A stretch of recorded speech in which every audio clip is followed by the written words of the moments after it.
Predictability welcomes worship. Blast to center field. And that one won't come back. From the flair to the future. He's owned the 60 feet 6 inches between rubber and result. With grit over glitter, muscle over grace, purpose over polish. My goodness. That was a blast. I've never seen a ball hit where that landed. It's also seen frustration over flair and errors over excitement. It's why we watch, we stare, and we talk. Very loud when it comes off his bat. Like thunder. When he grabs the bat and steps in the batter's box, I think a lot of people stop what they're doing and they watch. There's a lot to say, and hopefully a lot more to see about Miguel Sano. And Sano, the subject of our Coors Light Cold Hard Facts, brought to you by the Silver Bullet. And Sano with his 3-run home run last night, tying Nelson Cruz for the American League lead in runs batted in. And you take the numbers, extend them over a full season, and he may very well challenge Harmon Killebrew's club mark of 140 runs batted in a season. We're underway. Brian Dozier in the box, taking ball one.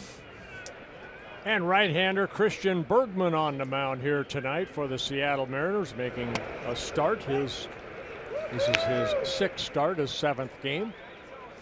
Getting called up in early May when he was put into the bullpen, then made his first start on May 12th, and he's been pretty good as a starter. Swing and a miss, and it's 1-2. Dozier, Grossman, Mauer in the first inning.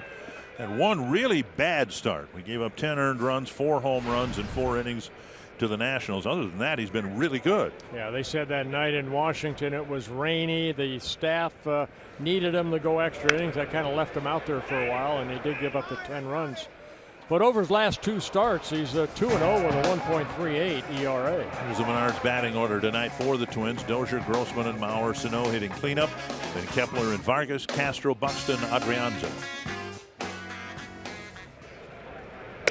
Off the plate, 2-2. Yeah, Bergman, pretty quick worker too. 29 years old. I listed him at 6'1", about 195. 3 of his 5 starts have been quality starts, 6 innings or better, 3 earned runs or less.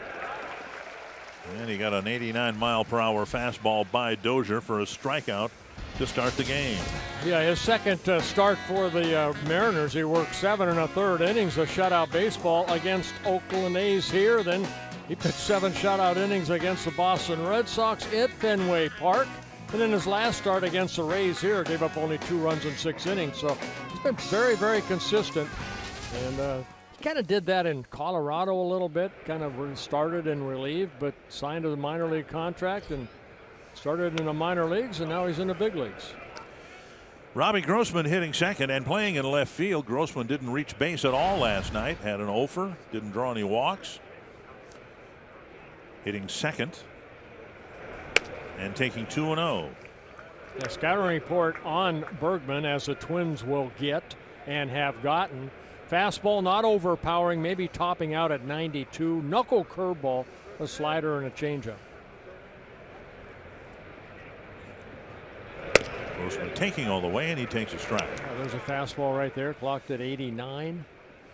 So he's a control type pitcher. He'll change speeds.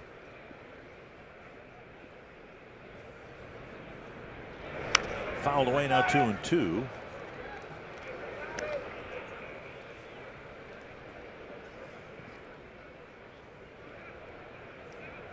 Twins trying to bounce back after one of the toughest losses of the season. 1 out away from a win. Zunino's 2-run home run walked them off. 2-2 to Grossman. And now 3-2. You know, Dick, I think we have 2 starters here, and Bergman being one, also Kyle Gibson, guys that don't throw 95, 96. They have to rely on control. They have to rely on changing speeds, keeping the hitter off balance. And Grossman is aboard. Drawing a walk to put a man on for Joe Mauer. Northland Ford defense for the Mariners, and they're pretty good out in the field as well. This is a team to keep an eye on, although the Astros have run away with the division right now.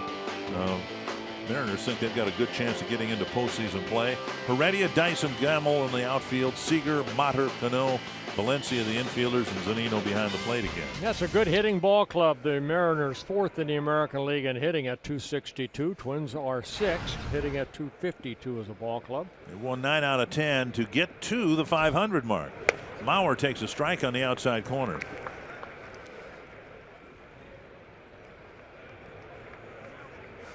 I think both these clubs too, Dick, have had injuries to the starters, you know, that have gone down. Of course, Felix Hernandez, their ace, is just had a rehab start last night. He's got one more, and then he'll join the Mariners in Texas. I had a chance to talk to him this afternoon. So he won't pitch against the Twins next week at Target Field. There's King Felix. Mariners come to town for 4. And I've told them all, or at least the ones I've talked to bring light clothes. Supposed to be, what I think, a high of 92 Monday and Tuesday. Good. Humid, in Minneapolis. I hope it's humid too. Supposed just to be like 97 Florida. on Saturday. All right, yes. Oh. A heat wave. Brian Gorman behind the plate. Lentz, Gibson, Iasanya on the bases, and the count to Mauer 0-2. Yeah, Brian Gorman, the crew chief. Been umpiring a long time. Up and away, 1-2.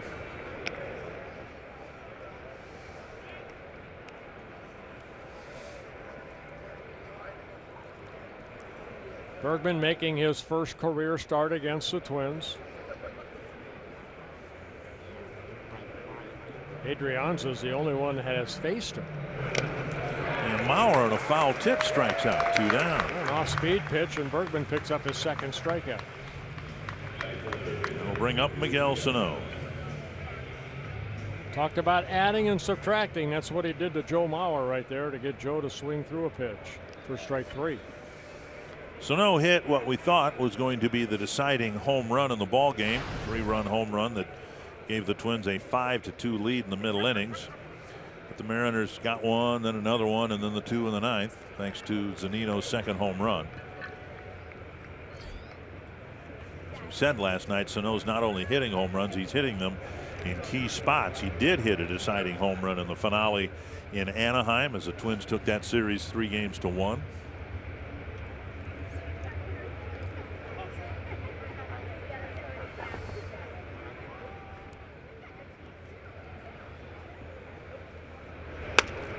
Pitches up, ball 1. Just out of the top 10 in batting average, in the top 10 in home runs, and as we said, tied with Cruz for the league lead in runs batted in.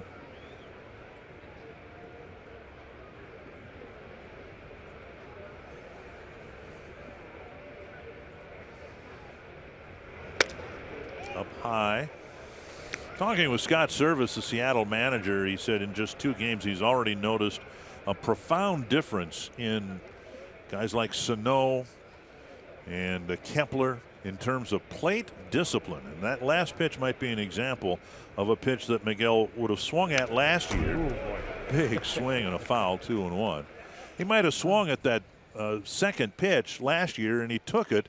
And I think that's the main reason why these at-bats have been better and the team is better. Just the maturation as a hitter for guys up and down the lineup. Yeah, you know what? The Twins went through a frustrating year, and that's that pitch that he took for ball 2 that he probably may have swung at last year. But, you know, the more major league at-bats, the more comfortable he's going to be. And it's paying off for him. But then you look at the size of this guy. I think he lists him at 6'4", 262 pounds, a little bit of an open stance. He's very intimidating, I think, when you're standing on that mound 60 feet 6 inches away. 3-1. Now he's got 15. He's got 15 home runs. He's on a pace for about 40. He might someday hit 50, but he's so strong he could accidentally hit 25. And part of his game is swinging and missing like that. That's just an 89-mile-per-hour fastball, but it's getting a lot of swings and misses. Well, some guys can throw 89 and they're sneaky fast. You know, and then if you change speeds like he did to Joe Mauer, adding and subtracting, Irvin Santana is 7-3 with a great ERA because he knows how to add and subtract. That's pitching. Full count. Runner goes, and the pitch fouled away. And as we've shown you, his batting average on the road is more than 100 points higher than it is at home. 11 of his home runs have been hit away from target field. So quick do the California high school math. He's got 15, 11 on the road. So how many? Like 4 at home. That's right. Grounded to the right side and through. Grossman off with the pitch, will gain at least third base, and Gene Glenn will hold him there. You know, and that's what's been impressive about Sano. Yes, he has power, but the average up there, because he's not going to try to hit this ball 10 miles. It's a good pitch. Then he just slaps the other way. And you see Cano where he's playing, and I'm up the middle. That allows Grossman to get the third. So now runners on the corners, 2 down. Kepler at the plate, and Kepler rather quietly has built a 9-game hitting streak.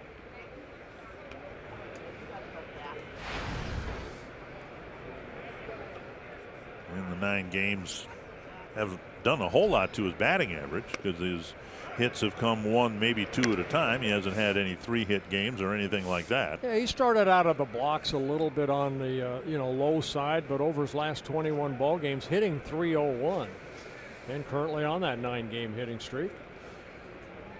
1 strike to Kepler, and fouled back 2 strikes.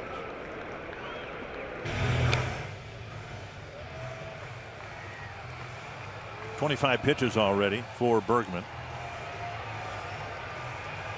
Grossman walked. Sano sent him to third with a single. Yeah, Bergman's last start came here against Tampa Bay, where he worked 6 innings, gave up 2 runs, threw 105 pitches in those 6 innings. 66 were strikes. 0-2 to Kepler.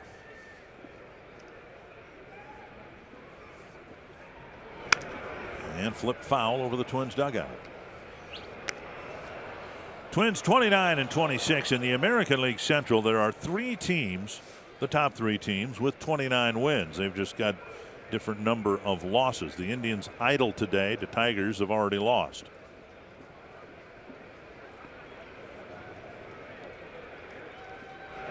Jack is swing blocked by Zunino. Yeah, good block right there by Zunino. Like a breaking ball in the dirt. Zunino, the hitting hero for the Mariners last night. And when you give their lineup, he's moving up. He's going to be in that number 4 spot pretty soon. Moving up in the lineup. 1-2 to Kepler. Up and in, close pitch, but now it's 2-2. That changeup just missed. Pitch number 29 for Bergman coming up. Took something off. Crew chief Brian Gorman behind the plate. Pitch. And another foul.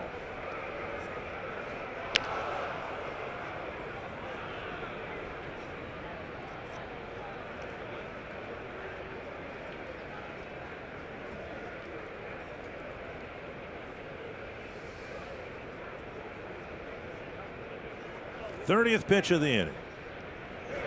Outside, now 3-2, and Kepler having a good battle here after falling behind 0-2. Vargas on deck.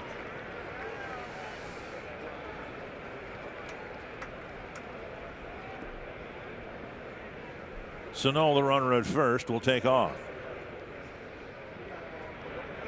Kepler pops it up back behind the plate. Zunino has a play just barely on the field side of the screen.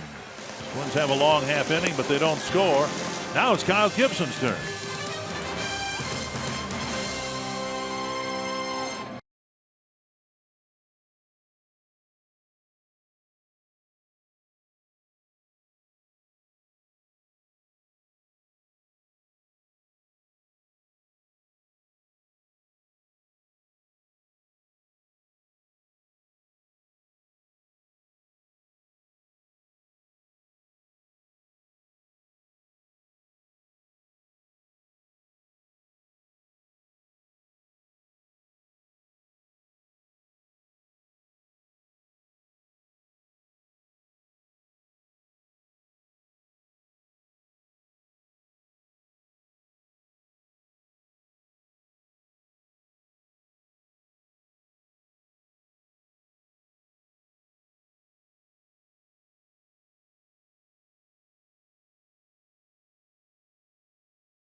So many injuries. At 1.4 of their starting pitchers were on the disabled list.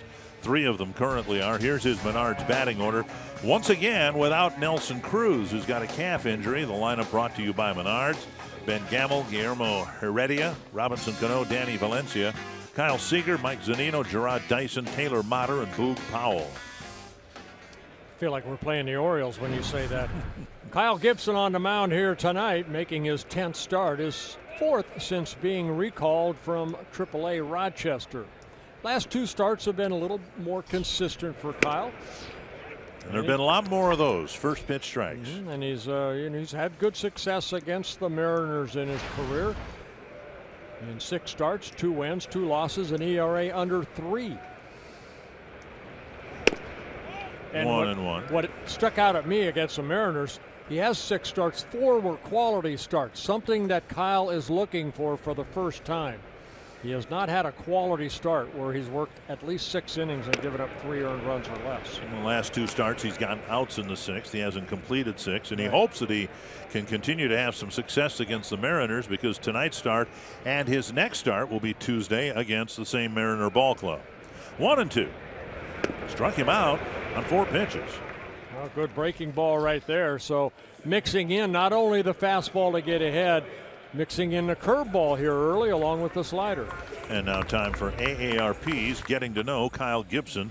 In his last 5 starts against the Mariners, 2-1, a 1.97 earned run average and an opponent batting average of .232. And he is taking on a Mariner lineup right now that's as hot as any Mariner lineup has ever been. I mean, they're blasting the ball over the fence. All their runs last night scored on home runs. Scored 12 runs the night before in the opener. There's a low 90s fastball taken at the knees for a strike. Guillermo Heredia has kind of stepped up and been a big player for the Mariners with those numbers. And there's some Mariner hitters that have not faced Kyle. Heredia, one of those. He's never faced Kyle Gibson.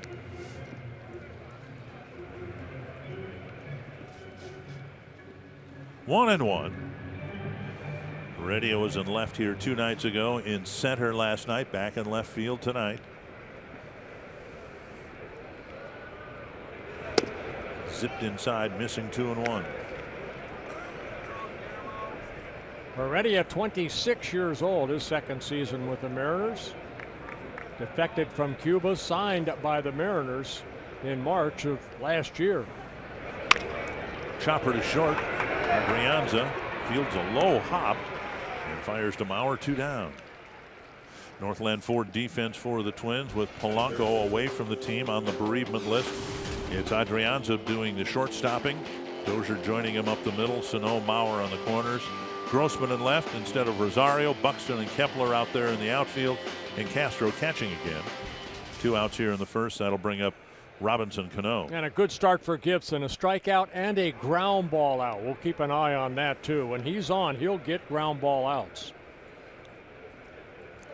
Cano with the bases empty and 2 down. And Cano has faced Gibson more than any other Mariner, 20 at-bats. He has 6 hits. Asked Cano today how he thought Mejia looked last night, the Twins starter last night, Adalberto Mejia, and Cano told me he was really impressed with Mejia and his ability to throw his breaking ball from different angles and at different speeds. Back to Gibson. And good Gibson's inning. first inning couldn't be any better, just 10 pitches, and the Mariners go quickly 1-2-3.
for tonight's big story. San Francisco rookie Austin Slater belted his first major league home run today, and it was a monster shot. 461 feet, making it the longest home run hit by a rookie this season, plus the longest home run hit by a Giant in 2017. It was a big one in an exciting game for San Francisco, where the Twins head next. They get the 9-5 win over Milwaukee in extra innings, guys.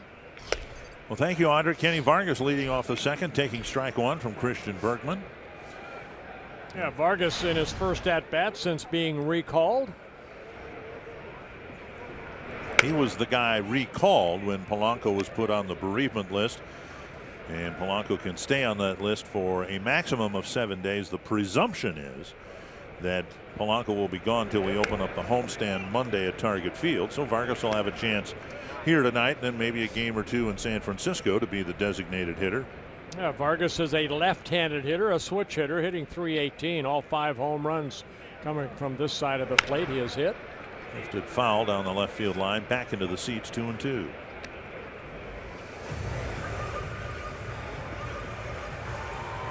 He likes to know just big men.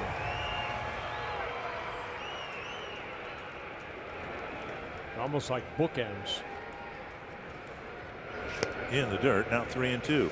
And Vargas's plate discipline has improved this year.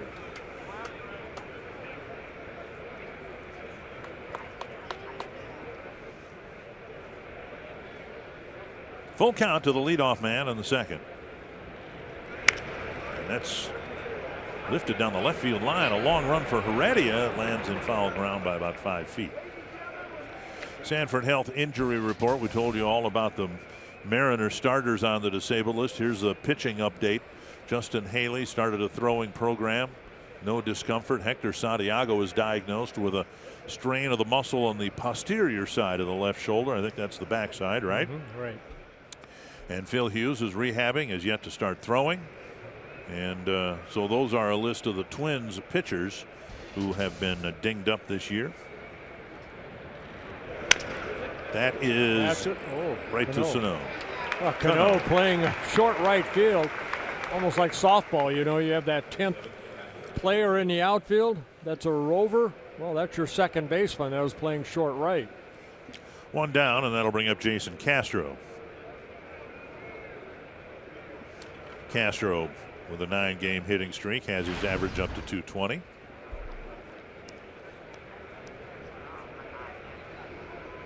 Well, we see shifts, and then we see shifts where Cano is playing in short right, and then the shortstop, Motor, he's playing on the grass up the middle.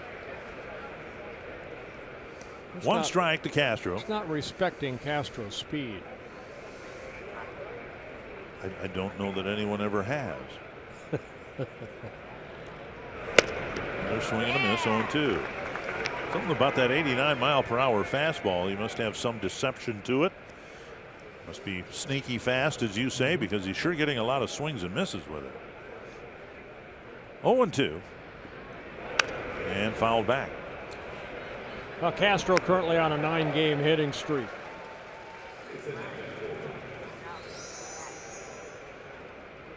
In that streak, he's hit 3 doubles, a couple home runs. He's driven in 6, scored 3 times.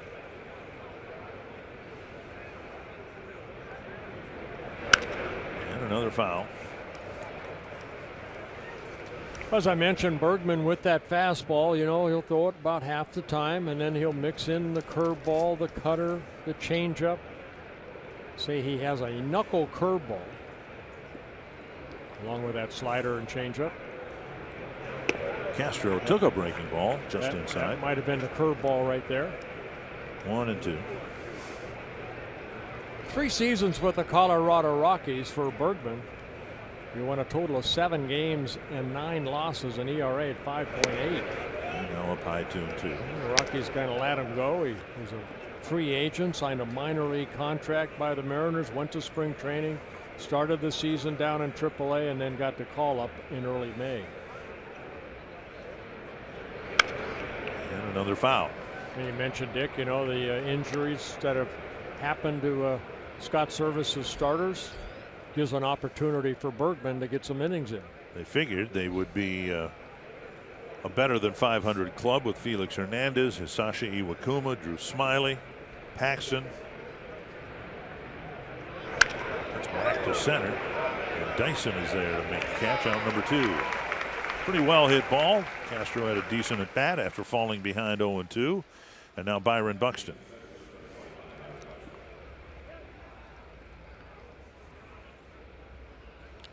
Buxton hitless last night. The average just kind of peaks above the 200 mark, then it goes back below.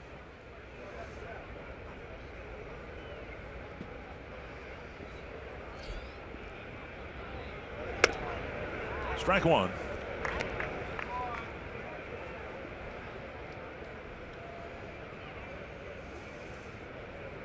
"31 pitches needed in the first inning for Bergman." Another swing and a miss at an 89-mile-per-hour fastball. And you see the pitch count high already, but you know, smooth delivery and then the release. Fox Tracks presented by Dodge.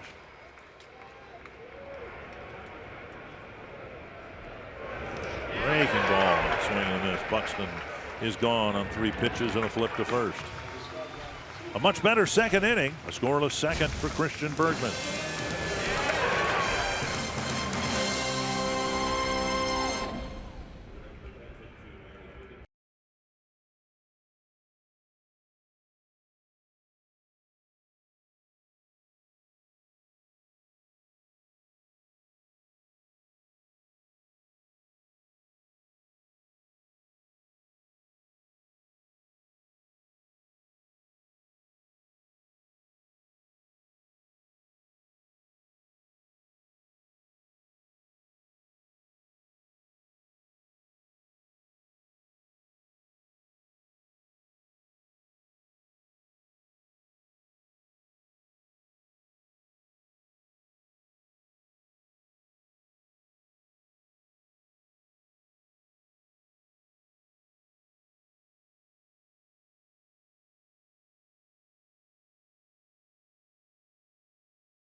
Baseball on Fox Sports North is presented by Chevrolet, the #1 selling brand in the Twin Cities. And by State Farm. Combine home and auto and see how much money you can save. A little rain earlier today, but it's turned into a beautiful, partly cloudy evening here. And the roof, we hope, will stay open. Danny Valencia leading off the second. And Gibson bends a breaking ball over. Strike 1. Valencia, Seager, and Zunino. After Gibson had a 10-pitch, 1-2-3 first inning.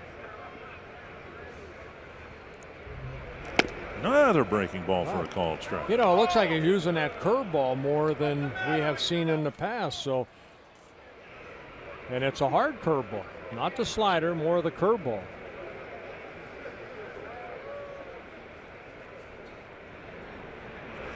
Three breaking balls, and Valencia is gone quickly.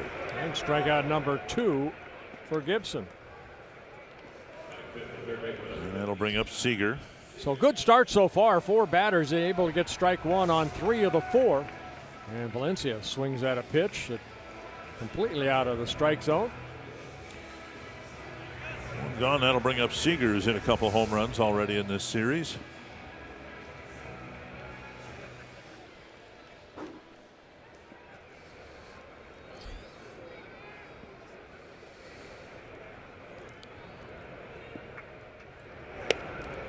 Strike on the outside corner. Another first pitch strike. You know, in Kyle's last start, he had early run support. He had 6-0 lead after 3 innings. He worked 5 shutout innings and then kind of gave up a couple runs in the 6th inning, got a couple outs, and they came out of the ballgame through 98 pitches. But the big thing is he put zeros up early, and the Twins offense supported him with 6 runs early.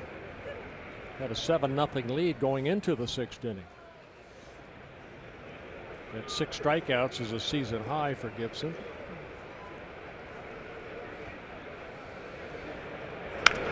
Fouled away. And Seager's hit a couple of twin home runs against the Twins. Yeah, on Tuesday night against Alex Wimmers. A 2-run home run.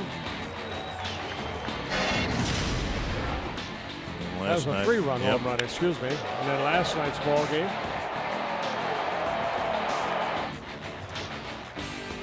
Gibson gets ahead of him here tonight in his first at bat, 1-2. Yeah, last night's home run came off of Tyler Duffy in the 6th inning, a solo home run. Made it 5-3. Then they got another home run to make it 5-4, and then the heartbreaking home run by Zunino in the 9th. 2-2.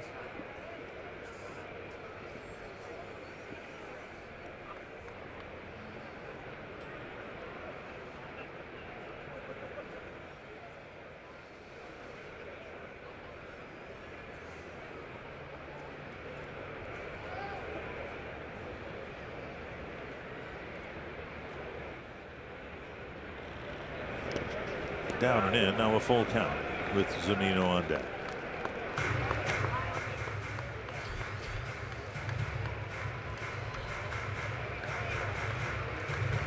Unless things change, the best the Mariners can hope for is to sneak in as a wild card team, with the Astros holding a 12-game lead over Seattle in the American League West.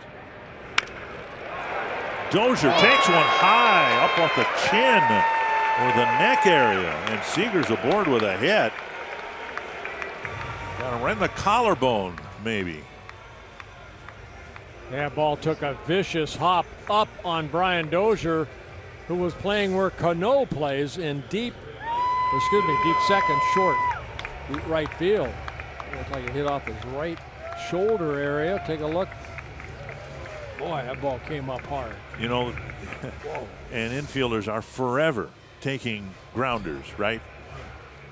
You know, coaches are hitting them fungos, but they don't take ground balls where Dozier was playing.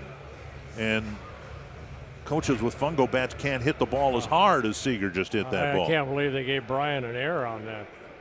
No, really? Just kidding. No, they got a hit up on the board. I'm just kidding. That ball was smoked. Give you a funny easy? Funny nose and glasses, and all of a sudden you're a comedian. Jeez.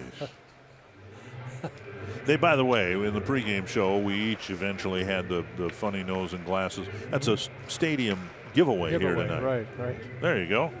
Have some fun with it. Like one of the Hanson brothers from Slapshot. Groucho Marx is here. 1 strike. Need a cigar. To Zunino. We saw last night, and when we got here, we tried to get scouting reports on the players. We haven't seen them for a while, and a couple of people told me Zunino's finally figuring out that he can use the whole field. And the Twins pitched him away in the 9th inning.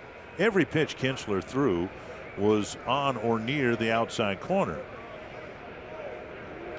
because that's been his reputation, very much a pull hitter. Well, he didn't pull the ball last night, and he ended up hitting a big home run to right center field. It was a 94 mile an hour fastball that he took to right center.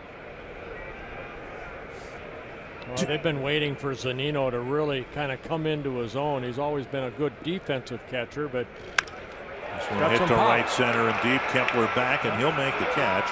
That's out number 2. 2 gone here in the 2nd. Let's check in with Audra Martin. It's time for our Car Soup scoop from the clubhouse. A-Ray Adrianza earned the praise of his manager earlier today, saying that 2-out double last night is a good example of how a good baseball player thrives in tough situations, even if he's not playing regularly. Chris Heston had a very light side session today with Neil Allen. Paul Molitor says he is available in relief today, but has no plans of forcing him into a game, and Sunday's starter is still undecided. He also said walk-off losses last night are just part of their game. They're going to happen. He doesn't expect it to have any negative carryover today and hopes the guys realize that a win today would be big for momentum heading into San Francisco. Guys? That's kind of been the hallmark of this Twins team here, too. They've had some short losing streaks, to be sure. But there were so many times last year where a loss like last night spun into a long losing streak, and the Twins have avoided that so far this year. Well, it usually comes down to a starter, going out the next day and being consistent and keeping your club in the game, and that's what Kyle Gibson's job is here tonight. Well, that said, the Twins have won just 3 of their last 10 ball games, and the losing streak at home. Had the good series in Anaheim, now have dropped a couple here. And they're still in first place. And will be tonight, regardless of how this game turns out. This one popped up in foul ground, and Sano makes the catch on a warning track. Another good inning for Kyle Gibson, and we're scoreless going to the 3rd.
Fox Sports North is presented by Northland Ford. Visit buyfordnow.com and your local Northland Ford dealer today. By Grand Casino, the best stories start here. And by Menards. Save big money at Menards on all your home improvement needs. Why buy a postcard when you can make your own? Adrianza takes inside ball 1. Everybody's got a camera with them now when they have their phone, their personal device, and you can, I would imagine, make your own postcards if you wanted to. Take a picture of anything you want, turn it into a postcard. 1-1 to Ere Adrianza, leading off the 3rd against Christian Bergman. Adrianza got a big double last night that sparked the 4-run inning. Put the Twins in front. The double came with 2 outs, and the Twins strung some hits and a walk together to take the lead. Yeah, Dozier's walk, then Maurer, the big RBI single, followed by Sano's home run. Foul back. I'll say this, his fastball is consistent. Every time I look, it's 89 miles per hour. I guess there's been one 90-mile-per-hour fastball. Well, he's got a nice compact delivery, and then he gets to that balance point, and he's got that quick arm that comes through right there. Breaking ball, and it's lined into right field for a base hit. Good at bat for Adrianza, and the Twins have their leadoff man on here in the 3rd. And let's get tonight's showstopper from Audra Martin. Guys, it was a big day at the plate for Arizona's Chris Iannetta. The D-backs catcher went 3 for 5 today, 2 doubles and a home run. In all, he ends up driving in a career-high 7 runs, helping his team to the whopping 15-3 win over San Diego. Guys? Well, thank you, Audra. It's nice to see Iannetta took a fastball to the mouth a couple of weeks ago, and looks like he's come back from that nicely. Strike on the outside corner to Dozier. Yeah, Colorado hanging in there. They're first place over the Diamondbacks by a couple ball games in the National League West Division. Twins were impressed when the Rockies came to town and played awfully well at Target Field.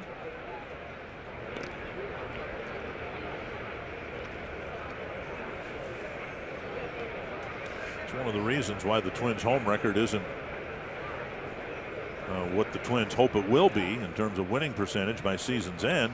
Some of the best teams in the game have played at Target Field.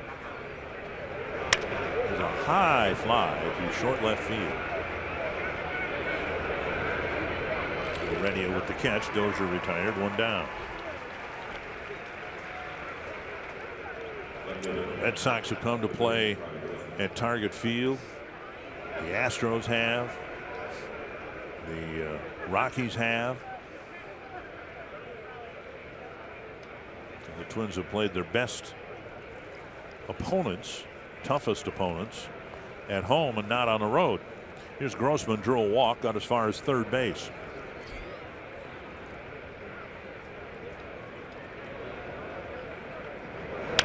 And Grossman slaps one to the opposite field. I figure Robbie was going to be kept off the bases 2 nights in a row. A walk and a single already here tonight. Yeah, ready for that fastball right there. Bergman trying to get ahead in the count with the fastball, and Grossman jumping all over it and slicing it the other way. Good piece of hitting. Ball left pretty much down the heart of the plate. Grossman hitting it sharply to left. Second hit of the inning, third for the Twins. Here's Mauer.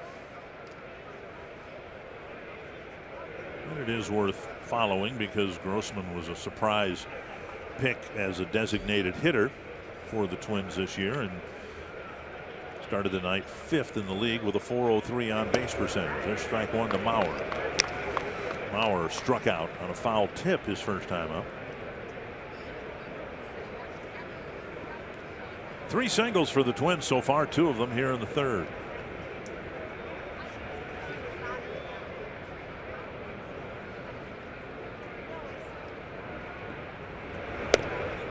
Strike 2 call. Yeah, Bergman making his 21st major league start. He has this is his 62nd appearance. He has 10 wins, 11 losses. Took something off that. Good pitch down. And now Joe has him right where he wants him. Close to strike 3. Fastball had just missed the outside edge. Yeah, not a lot of innings for Bergman between Colorado and Seattle, and well, wow, not by much. 1 and 2. He has shown good control not only in the minor leagues but also up here. Bauer cracking one to left center field to the warning track, caught by Dyson. Grossman will advance, or excuse me, Adrianza will advance to third. Grossman will stay at first on Mauer's deep fly to left center. Joe getting good wood on it, but right to the warning track, 376 feet away here in Seattle to left center. So situations like this will be interesting to follow. The Mariners have a base open, granted at second base, but Sano has already earned a reputation of being the guy you don't want to face with 2 men on base. Kepler, the on deck hitters, having a good year, and he's got a 9-game hitting streak, but it was Sano at the big 3-run home run last night. We'll see how the Mariners treat him here in the third inning. A little off and got a called strike. A little slider right there.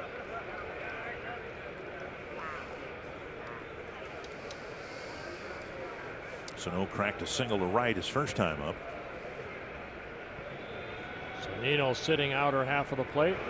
Ooh. Looked like the same pitch this time. Sano offered at it. 0-2.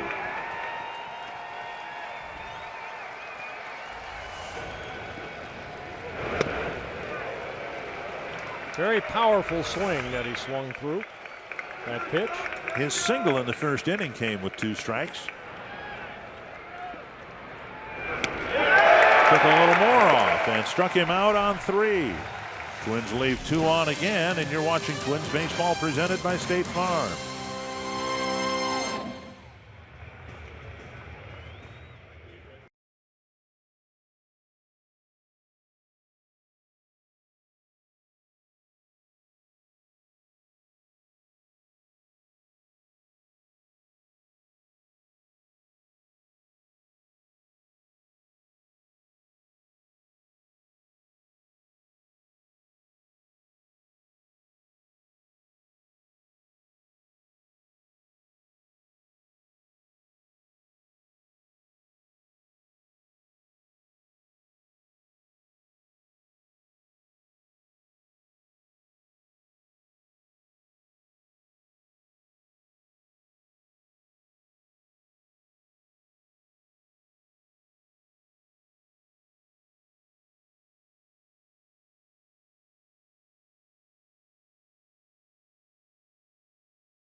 Talking to Chris Jimenez earlier today about what worked so well in his last outing against Anaheim.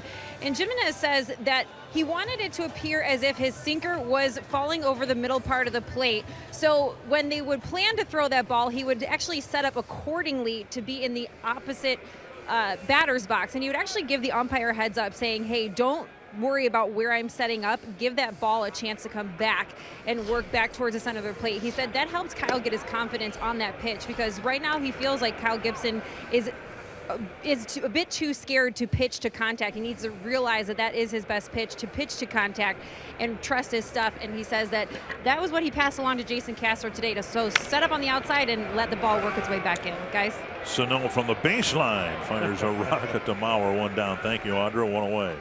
Remember, we highlighted Sano in our pregame about his fielding. And that play right there, my goodness. I mean, you know, the big man has to come in, get it on a good hop, and then show off that cannon he has for an arm. That's a nice play. That's not easy to do. Watch right here, kind of a swinging bunt. Sano comes in and on the run, able to put something on it. Sano had a very rough year once he was moved back to third base last year. But you have to remember, he had no reps there through spring training. He didn't take 1 ground ball in spring training, didn't catch 1 infield pop-up. And it's not like riding a bike. You need the reps and the practice time to keep your skills sharp, in this case infield skills sharp. He's worked hard at it, and he's become a very accomplished third baseman. And you have to credit the coaching staff, too, on getting him out here, making sure that he does do his reps. And, you know, a lot of times throughout the season, we will compliment the coaching staff on their hard work, not only for the Twins, for every ball club. Seattle, the same thing. 2-1 to Boog Powell with 1 down in the third. Dozier gets a better hop this time. Throws him out, and Gibson's getting some ground ball outs here. 4 of them the first time through the lineup. And again, that's important for Kyle. Changing speeds with that sinker, mixing in the breaking ball. Ben Gamble struck out his first time up against Gibson.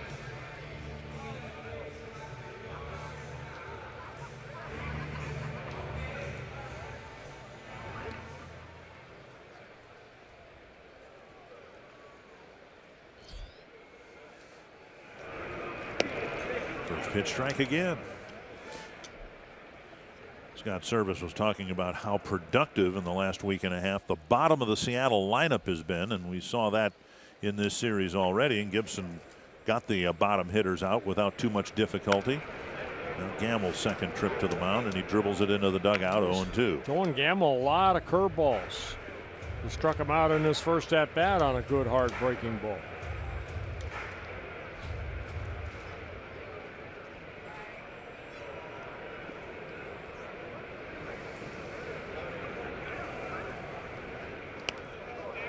And that'll go to the backstop. 1-2.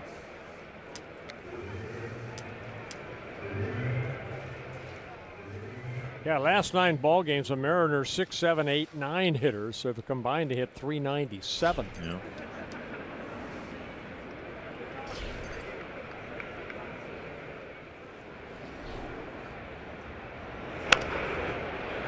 To short center, and Adrianza.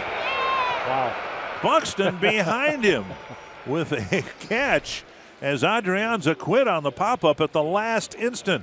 Buxton must have called him off. I got it, and he was right.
Kepler, as we said, has had kind of a quiet, effective last 3 weeks. Yeah, just picking up hits here or there. So Max continuing to swing a hot bat. I love watching this guy at the plate. There's hardly any movement when he makes his approach toward that ball coming toward him. Very still at the plate. And he will hit here leading off the 4th. Came up with runners at 1st and 3rd and 2 down. Had a good battle with Bergman, who eventually got him on a foul pop. Zunino had just enough room in front of the foul screen.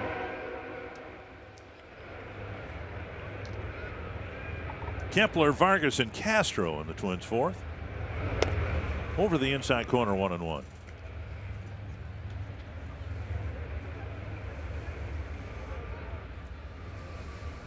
Tend to forget that last year he was early in the season a back and forth guy. Here's another pop-up in foul ground, and Seager has room for the catch. 1 away.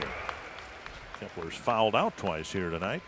Join us Thursday, July 20th for the 1987 Summer Celebration at Target Field. You can enjoy an evening on the field with members of the 1987 Twins. Bert Blyleven will be there, Frank Viola, Tim Laudner, Ken Herbeck, Steve Lombardozzi, Roy Smalley, Dan Gladden, Tom Kelly, and more. The evening will feature interactive games, silent auction, dinner, and more. Boy. You're looking forward to those interactive games, I are like you? the games. Yeah, wonder what the games are. To learn more and get your tickets, visit twinsbaseball.com/summer celebration.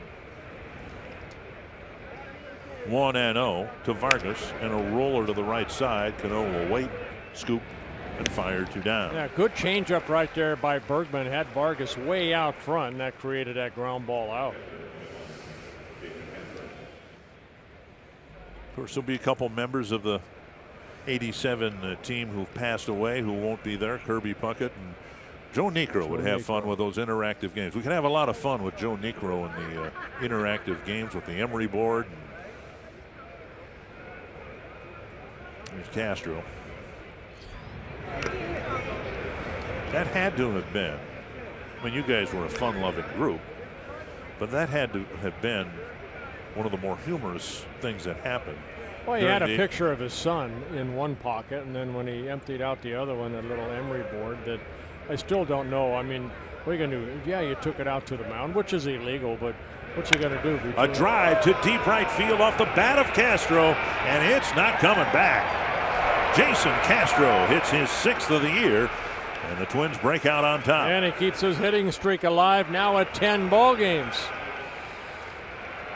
So Castro looked like he went down with that uppercut swing and gives the Twins a 1-0 lead. Hit the ball hard twice tonight, lining out to Dyson. And then this thing. 85-mile-an-hour pitch. Castro put it into the seats in right field. So Twins hit their 67th home run on the season. And for Castro was 6th. That'll bring up Buxton, and he lifts it foul over the Mariner dugout. No, but going back to that, he had the Emery board in his pocket. What's he going to do? Call timeout and put something on the ball? I still don't know why he took it out there with him.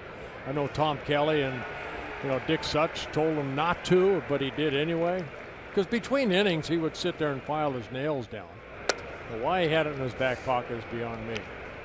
But it was funny when Steve Palermo saw the Emery board twirl its way down to the ground, and then Herbie tried to step on it. That was pretty good. Up and away to Buxton. The other umpire of note on that crew was the home plate umpire, Tim Cheetah, Twin Cities native, who at that time was, I don't believe, yet a full-time major league umpire. Buxton strikes out again. Another time on that curveball. And that'll be the end of the top of the 4th, but the Twins get a Jason Castro home run to take a 1-0 lead.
Caught up. Well, we got a pitcher's duel the first 3 innings. You're going to make a mistake. And so far, Bergman's been right on it. Just Gibson's been even better. 3 innings.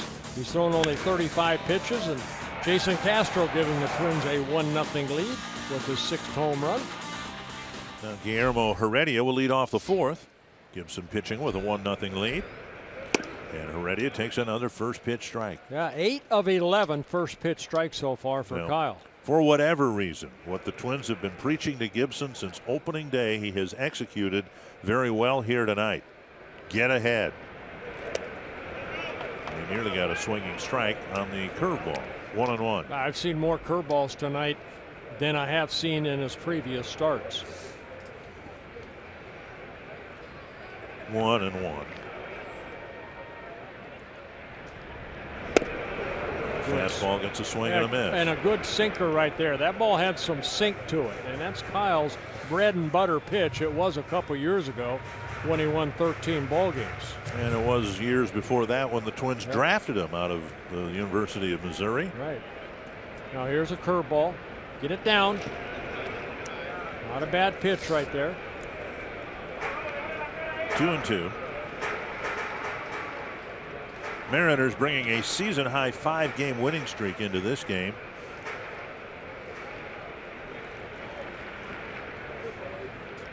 Two and two to the leadoff man on the fourth. Shook off the fastball, went to the slider. Looped to left and down for a hit. Right off the end of the bat, Heredia gets the second hit for the Mariners. Beginning next Thursday, the world's greatest players battle to be crowned America's champion in golf's can't-miss major of the year. The 117th U.S. Open begins next Thursday on Fox, FS1, and streaming live on Fox Sports Go. That would be a fun course to play. Not too hilly. Doesn't look like it has too many trees. What do you think he'd Pretty shoot? open. What do you think he'd shoot that? Front nine or back nine? No, I have no idea. I wouldn't hit where they hit from. I think the first hole, which I saw on TV, it's a par 4, but it's over 500 yards. I thought there was a law against that. Isn't there a law against that? First hole, over 500 yards. It's a driver, and maybe a 600. Here is Cano. And a one-hopper back to Gibson, his first time up. And now Mauer with a great knockdown, flipping to Gibson. A tremendous play by Joe Mauer. You know, I was talking to Gene Glenn, the third base coach for the Twins, prior to the game about the defense that Joe Mauer has showed this year. He said, you know, I've been around the game. I've seen a lot of first basemen. He said, Joe is playing as well as any first baseman I've seen. And that just shows, look at Joe pop off that first base and then a backhanded flip over to Gibson to cover the bag. Nice play by Joe. He has yet to make an error this year. He's made all the plays. And instead of first and third, nobody out. There's an out with a man at second and Valencia at the plate. Missing inside, ball one. He struck out Valencia in his first at bat on 3 breaking balls. Valencia got a big hit here 2 nights ago, a 3-run double. A frustrating night for him last night that resulted in him being ejected in the 8th inning. Taking low, 2-0. 2 sinking fastballs down and in, just missing.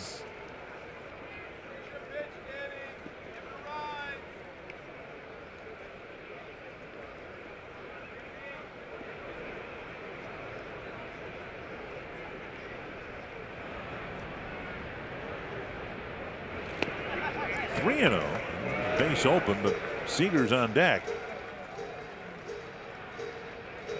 Well, you want to be careful here. Valencia's been swinging a good bat. I'm sure he'll have the green light. Hitting in that number 4 hole.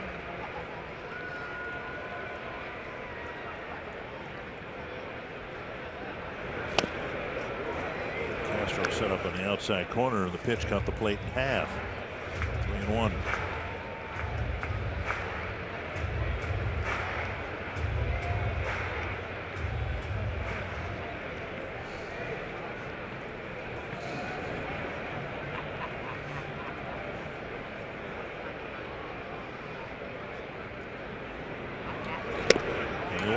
First base open now, filled now.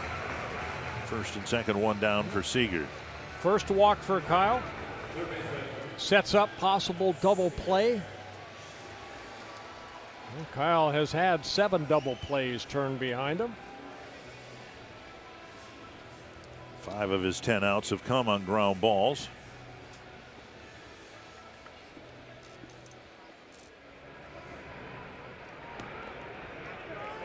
Twins get one in the top of the 4th, and the Mariners respond with at least a threat in their half of the 4th inning.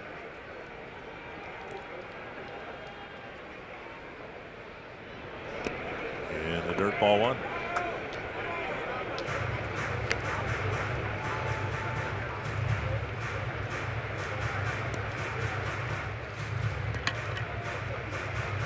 Mariner lineup that has remained productive without the league's leading hitter Gene Segura, and at least in the last 2 games without Nelson Cruz, their designated hitter. Chop foul, 1-1. Ryan Hannigan, another good player for the Mariners, is hurt.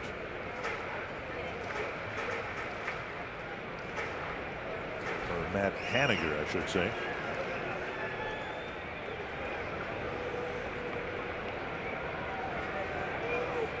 Cano's in there.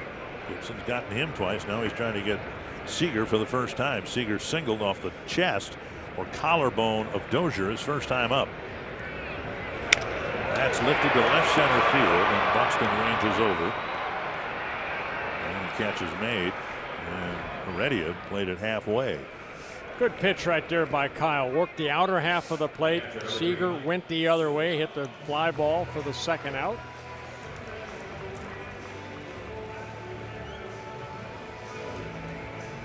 Went breaking ball, fastball, and then you can see where that ball was. Outer half of the plate, had some movement on it right off the end of the bat, and Seager fly ball out. Now let's see if we can get Babe Ruth out. Doubled his home run total in the ball game last night. Entered the game with 2 and ended up with 4.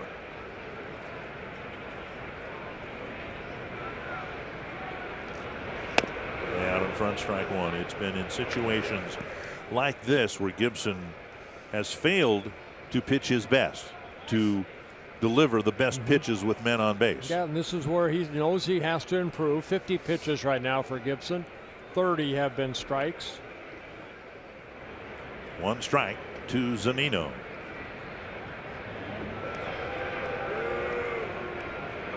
That is always a good move to show a potential runner at second, that you have that spin around move. Dozier's responsibility at second to keep him Heredia close.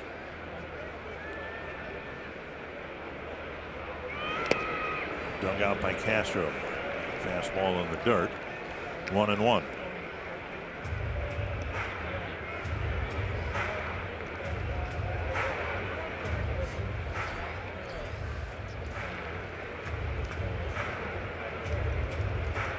Gibson trying to pitch around the leadoff single here in the 4th. Single wasn't hit well. Nevertheless, the tying runs in scoring position. Close at second base. That's a play right there, put on by the catcher and the second baseman Dozier. It's not the daylight play where an infielder will give you the glove. Gibson was looking at Castro. He dropped his glove. Gibson turned around and Dozier was there.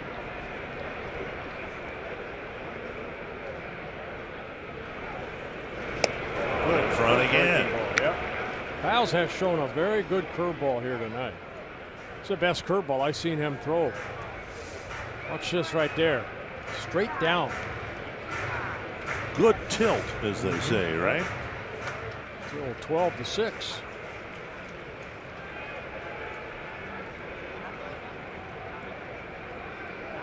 One and 2.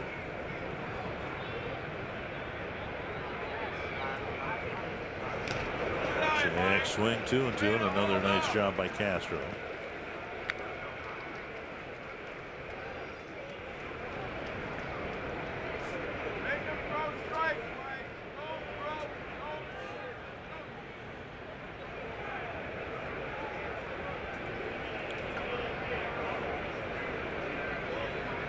Something to happen here. 2-2, 2 outs. This with the fastball. Full count. Now the runners will leave early. Heredia from second and Valencia from first.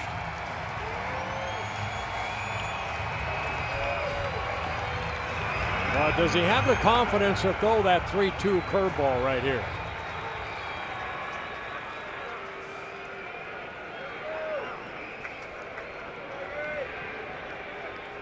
Full count to Zunino. Right down the middle. A fastball cutting the plate in half. Zunino definitely looking maybe for that curveball. He takes the fastball.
Adrianza, Dozier, and Grossman will lead things off. Hey, I had to buy something at a store here. You got a new suit too. Well, I did. I'm wearing the suit tonight, yeah. but I had to go to a drugstore and get some necessities. Okay. Right? Okay. All right. But they got a law here, which I think is a really good law, and it's also a law in California. I think it's 10 cents there. But if you want a bag, they charge you 5 cents. So I brought the bag along. I don't know if you need one, but for a nickel you can have it. A bag of what though? What's just, in it? It's just it's a bag. Marijuana's legal here. Is that? Not that type of bag. Oh, okay. An empty brown. Are you trying to sell me something?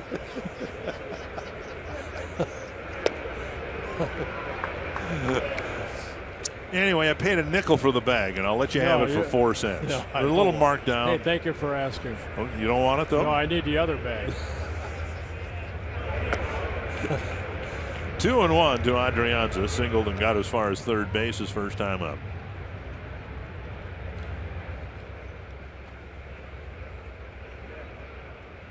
Maybe you can sell it in San Francisco. Well, they're 10 cents there. Oh. It's a really good law. I like the law. It's something I hope we do in Minnesota. We at least get rid of some of the plastic bags that fill up the landfill and all that. It's a good law. I like that. 3-1 to Adrianza. So what are you going to do with this bag then? You're going to throw it away? Well, absence, I guess I'm not going to sell it to you. Take it to California and put it on the secondary market for like 8 cents. Adrianza on for the second time in a the ball game. money-making proposition right there. That could be my second income. Yeah. Retirement on the way. Second walk for Bergman in the ball game. Twins would like to add on to this little one-run lead right here for Gibson. Dozier with a strikeout and a fly ball to short left field. Not been a good road trip for Brian. I'm guessing he's going to break out of it here sometime soon. He's hit a home run, but just 4 hits and 27 at-bats on this road trip. And as a result, the average down to 236.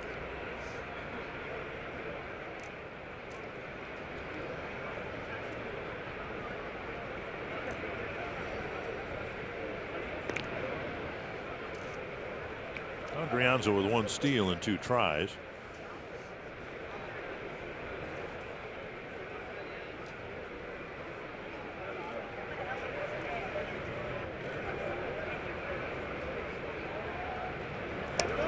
Away ball 1.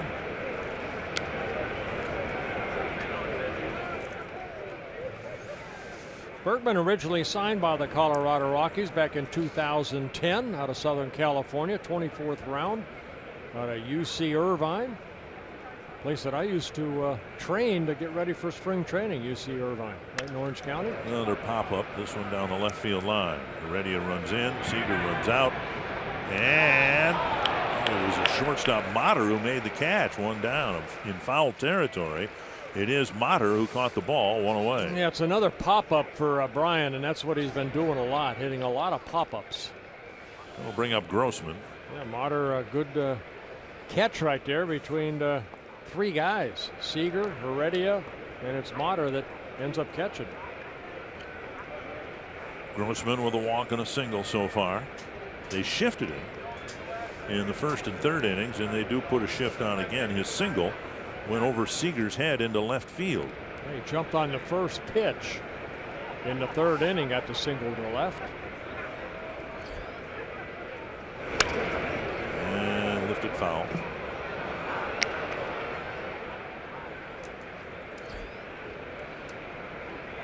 Grossman, of course, a switch hitter, came into the game hitting .276 as a left-handed hitter. All 6 of his home runs coming from this side of the plate.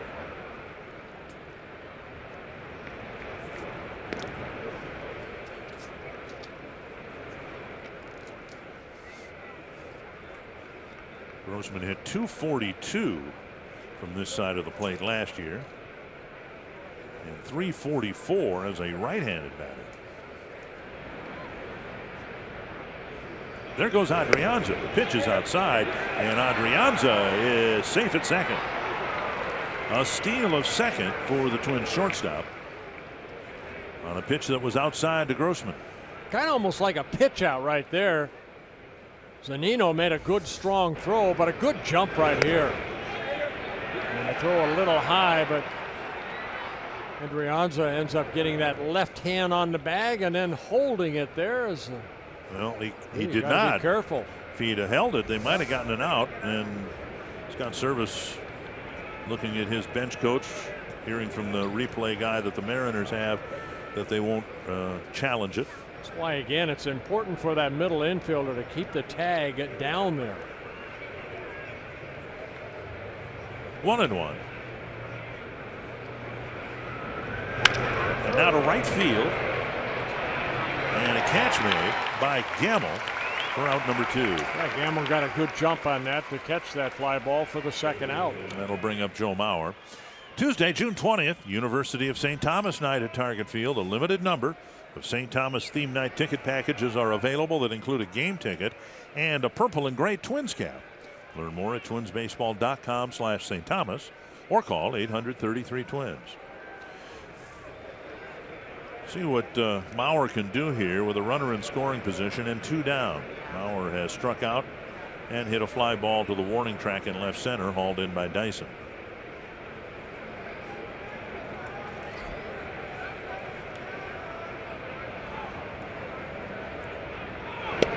Strike of the knees. It just seems like more and more teams are just throwing Joe strikes early in the count, knowing that he more often than not is going to take them. But Joe's still such a good hitter that he has gotten his batting average to climb near 300.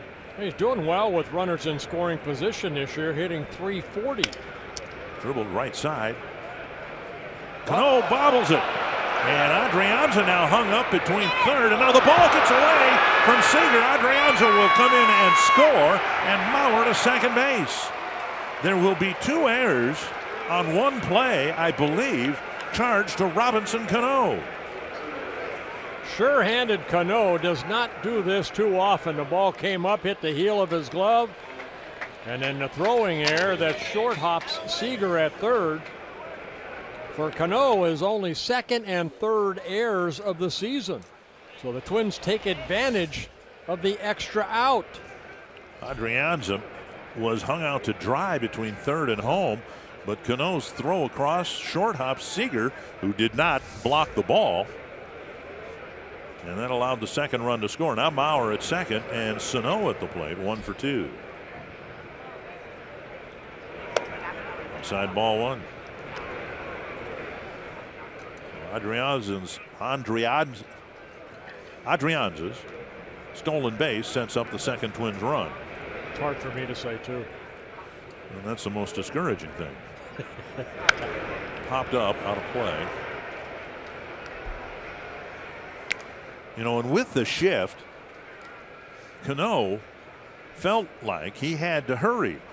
You know, Joe's not the fastest guy in the world, but the ball hit so slowly in front of him. He had a long run charging in on that slow roller that he ended up having to hurry. Yeah, and that ball took a little bit of a funny hop on him right at the end. Fouled back. Sano missed a pitch right there, fouled it back.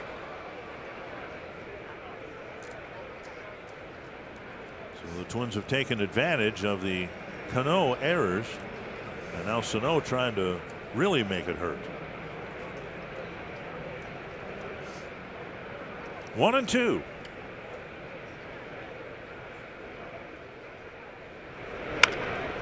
Hold foul.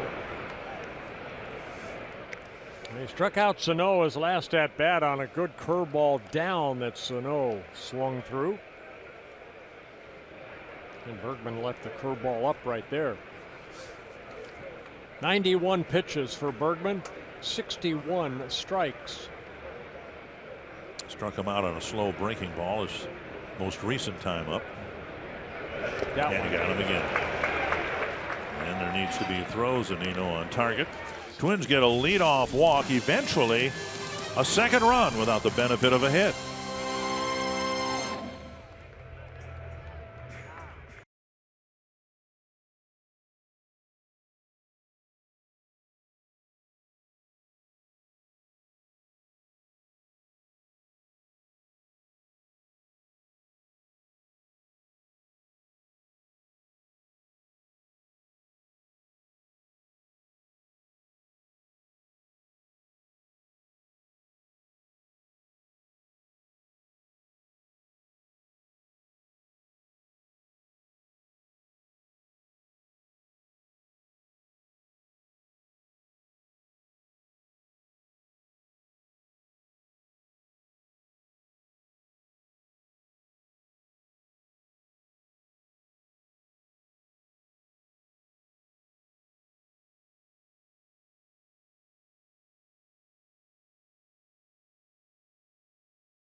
What we have seen tonight, very good breaking balls. The curveball displayed here tonight for Kyle Gibson. 3 strikeouts. He struck out Valencia on 3 good curveballs, and then getting ahead, working it in nicely, and then some sinking fastballs. But overall, so far, 4 very good innings for Gibson.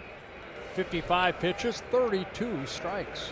Now face the bottom third of the Seattle lineup, starting with Jarrod Dyson. Inside ball 1. Dyson fouled out to Sano his first time up. Then it will be Motter and Powell. Anytime Dyson is up there, you have to take the bunt away. Sano playing up just on the grass at third. There into the corner. Dyson will have at least a double.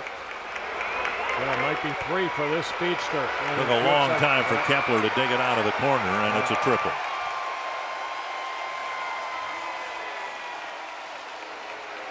Well, in the 4th inning, Gibson successfully pitched around a leadoff single. We'll see what happens here after Dyson's leadoff triple. Yeah, he left a pitch up right there. Looked like middle part of the plate, and Dyson and his speed right there picks up.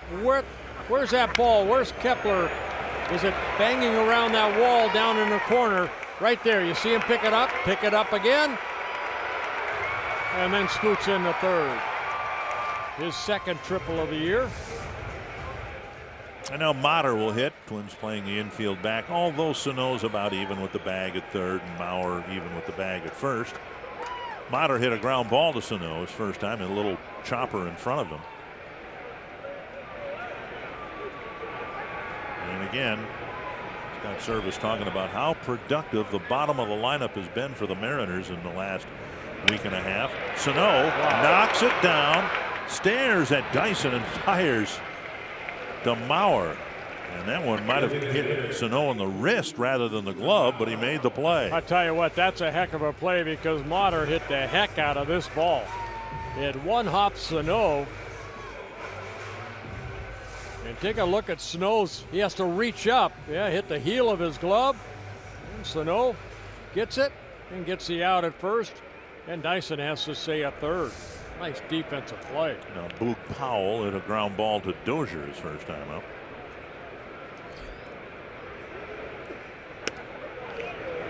Ball missing, ball one.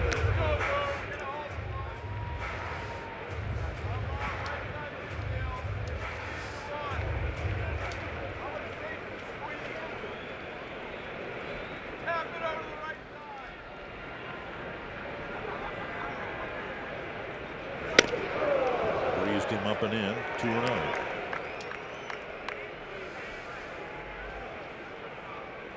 Dyson, one of the fastest runners in the American League. It wouldn't take much of a fly ball to get him in. See what Gibson can do here with this count, 2-0.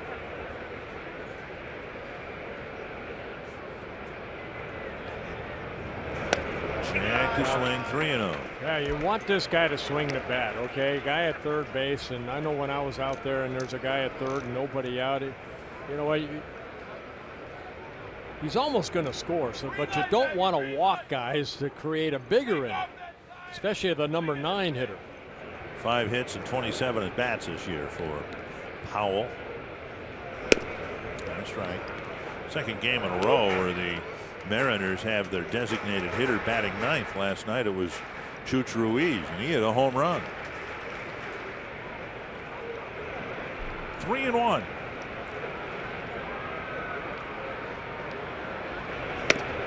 And he walked him. And now first and third with one away and back to the top of the order now. Well, I guess a positive thing, it sets up a double play right here. Gamble with a strikeout and a fly to Buxton. Second walk for Gibson. Gibson did a nice job managing the 4th inning after the leadoff single. Now he's faced with another big inning here in the 5th. Trying to protect now a 2-0 lead. Gotta get ahead in the count right here. Breaking ball lifted to center. Buxton's got a great arm, but he's not going to be able to out-throw Dyson, and the throw comes to second base. So the triple leads to a run, and it's 2-1. Well, Gamble picking up an RBI, his 17th of the year as Dyson scores. 2-1 Twins lead still. A nice awareness by Buxton as to who the runner was. It was a medium deep fly ball. There was no way he was going to throw out Dyson, so he just flipped it to second. And that'll bring up Guillermo Heredia. Heredia with a ground ball to short and a single. Hit it right off the end of the bat and dropped it in front of Grossman in left field.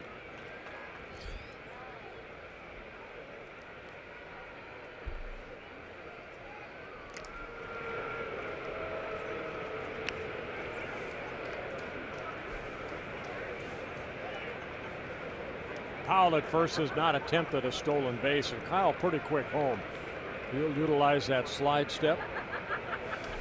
James Pazos pitched in the ball game last night. He's warming up.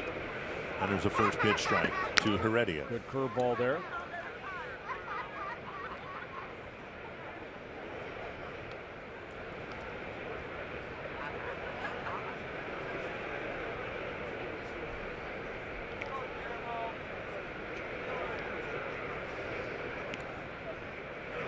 Check swing and inside, 1-1.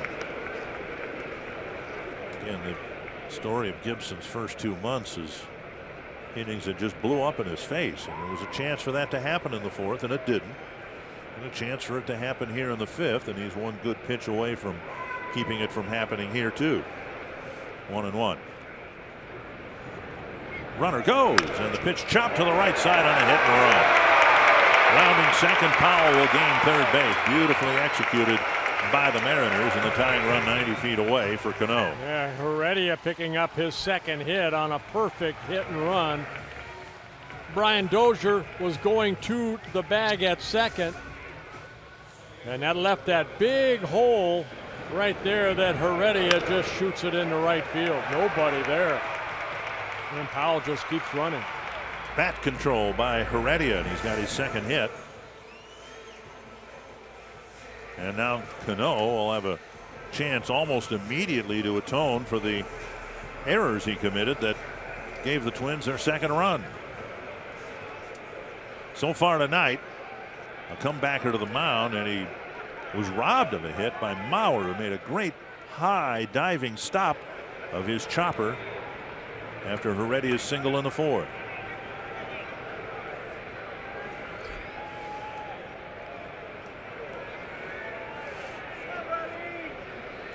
He's always hit well against the Twins, as you see his hot zone, and not too many places that are cold. Tried for that spot down and away, but he missed. Ball and one.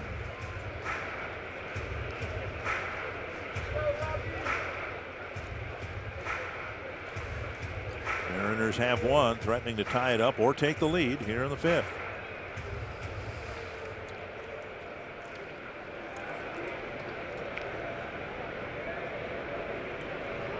1-0. Over the inside corner, Cano looks back at Brian Gorman. Cano in his 13th season in the big leagues, a .307 career hitter coming into this year. So that Castro wanted it away. It was down and in.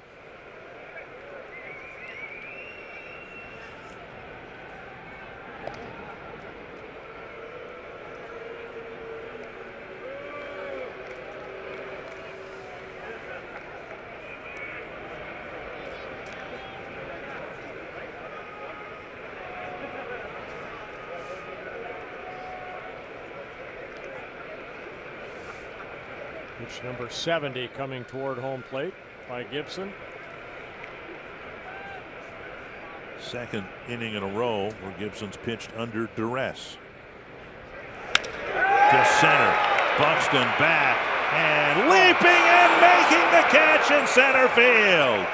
Byron Buxton with a tremendous play to end the fifth inning.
56 game, and it seems like every other game he does something spectacular. He covers so much ground, can go left, right, back. You know, great concentration, great speed, the ability to leap and make great catches. And he just made one there to save the Twins maybe a run or two. Going back, tracking it, a little leap right there, keeping it in his glove as he tumbles to the ground. And we'll say it again, the Twins outfield has to lead the league in grass stains. Look at Buxton. He's got grass stains on his right hip, high up on his back. And now the Mariners turn the ball game over to hard-throwing left-hander James Pazos. Pazos worked the 8th inning in last night's ball game. Through 10 pitches, 8 for strikes. He had 1 strikeout. Kepler saw him and grounded to short last night. And now a pop-up near the Seattle dugout and out of play, 1 strike. Kepler's got the pop-up so far. In foul ground. Yep. Zunino caught his pop-up right in front of the backstop in the first inning. And then Motter made the catch on his pop-up leading off the 4th. Well, a big catch by Buxton in the context of a threatening inning for the Mariners. Strike 2. I don't mean to interrupt you, but I thought Bergman pitched pretty good. You know, we'll see him again when Seattle comes our way, but you know, only 4 hits allowed. That first inning really hurt him. 31 pitches. He ended up throwing 92. Kepler with another pop-up. Seager runs in, makes the catch, 1 away. And that'll bring up Vargas. Vargas getting a chance to hit right-handed. He has 23 at-bats from this side of the plate and just a couple of singles. Last year Vargas was a better right-handed hitter than left, but that was not his history in the organization over the years. He has built the reputation of being better from the left side of the plate. Twins will see left-handed starter Matt Moore tomorrow in the opener of the Giants series. It'll be just the 3rd left-handed starter they've seen in 4 weeks. We saw Moore when he was with the Tampa Bay Rays. Fouled away, 2 strikes. Speaking of left-handed starters, the Astros put Dallas Keuchel on the disabled list today with the recurrence of the neck issue. Second time he's been on that 10-day DL. 2 strikes to Vargas. And he takes up at 96 miles per hour.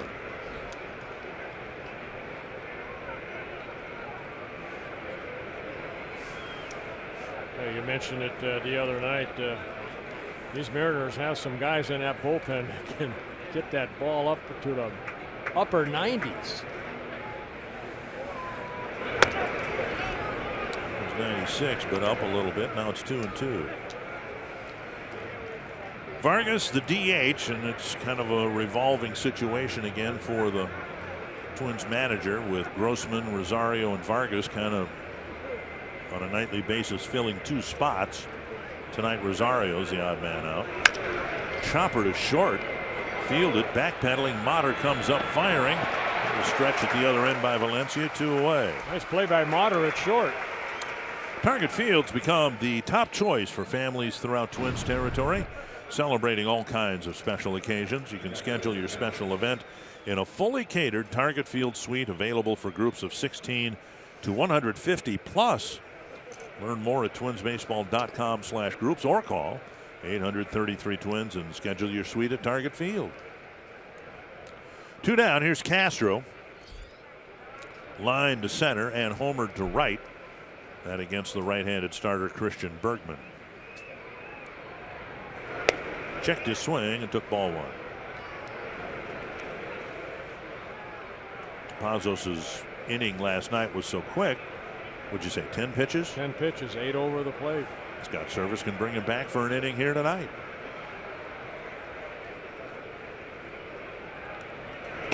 On and in 2-0. Pazzo's in his first season with the Mariners. Last couple of years with the Yankees. Traded over in November to the Mariners from the Yankees.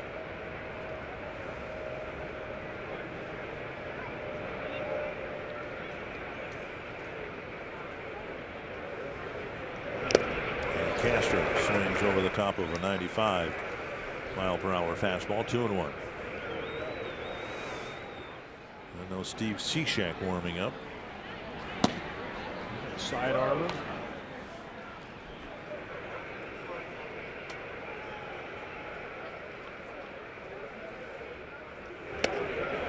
Two and two.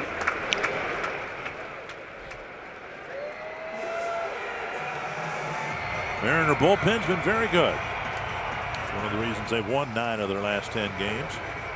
After Sano's home run last night, the Twins did nothing against the Mariner bullpen, and ended up costing them at the end of the game.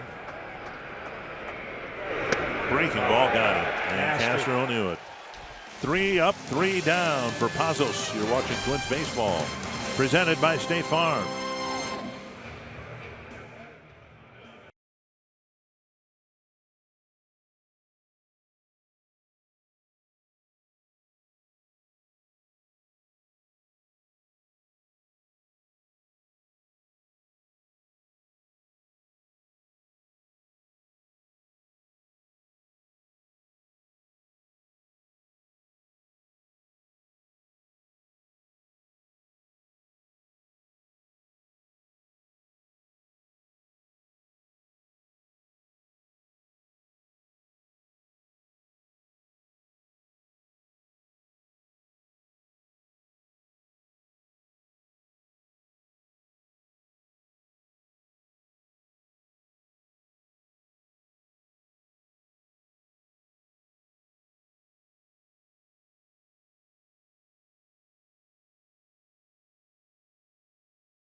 Pepsi fan of the game, enjoying the proceedings. A Sano man.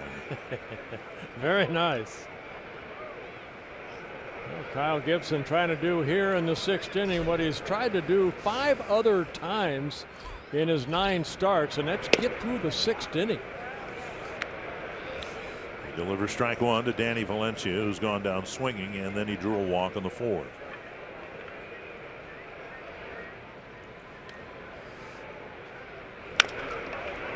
Sano charges. Knee-high pickup to Mauer, 1 away.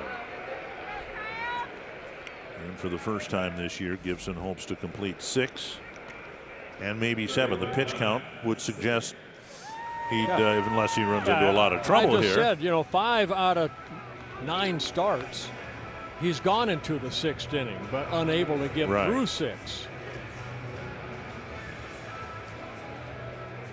Well, the Twins are in a situation with Polanco coming off the bereavement list. They don't have to send back the player that was added because of the bereavement list. There's the interleague series coming up. Paul Molitor cautioned everybody yesterday that, We don't know whether we want 13 pitchers for that, whether we want an extra bench player or whatever. So potentially there could be a roster move made after the game today. But then after the Giants series, the Twins have a 10-game homestand. Missing outside 2-0.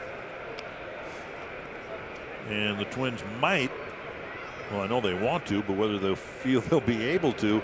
Let's say the starters can take care of business in the Giants series, namely Santana, Barrios, and whoever will fill in for Santiago's spot. If they eat up a lot of innings, the Twins would like to cut back to 12 pitchers and maybe keep Vargas as a power threat off the bench or another option to DH. But it requires the starters regularly pitching deep into the game. Oh, you'd like to have that extra bench player too, just because of the National League rules. Yeah. 3-1 now to Kyle Seager. There's Vargas, who's been a valued bat in the Twins lineup when he's been here. Had to be sent out because the Twins needed a 13th pitcher. Strike two, full count. Good fastball away. And now with 2 strikes, Sano will swing over to the right side of the infield. Yeah, Seager got almost the same pitch in his last at bat that flew out to Buxton in center field. That in the 4th inning. Full count to Seager with 1 gone here in the 6th. And I said a 10-game homestand. It is, of course, an 11-game homestand because we have a doubleheader with the Indians on the 17th. Full count. Got him on a breaking ball, down and in. He's saying that he foul tip, but Ryan Gorman, the home plate umpire, said no, you did not. So a big strikeout for Kyle, getting the big strong hitter in Seager to swing at this curveball on 3-2. Gibson picks up his 4th strikeout. 2 down, and now Zunino, who has lined out to Kepler and was called out on strikes in a key spot. Mariners had runners at 1st and 2nd, 2 down, and Gibson ran the count full and got him to look at a fastball. Now a breaking ball gets a swing and a miss. Yeah, slider right there. I'll tell you what, I'm impressed with Kyle here tonight on that curveball. Doing a good job getting strike 1, 15 of 24. 1 strike to the Mariner catcher. Just missed hitting that outside corner with a fastball.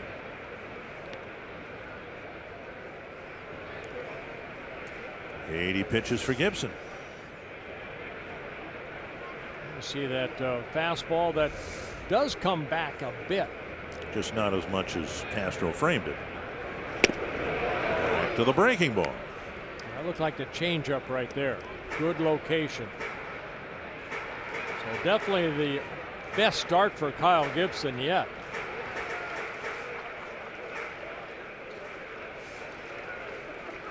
Astros saying, let's go back to that slider.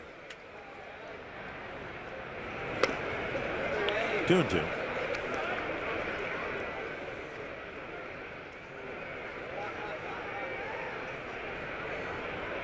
Gibson had a 1-2-3 first and a 1-2-3 third. All right, they just went with a slider. Castro. Sinker.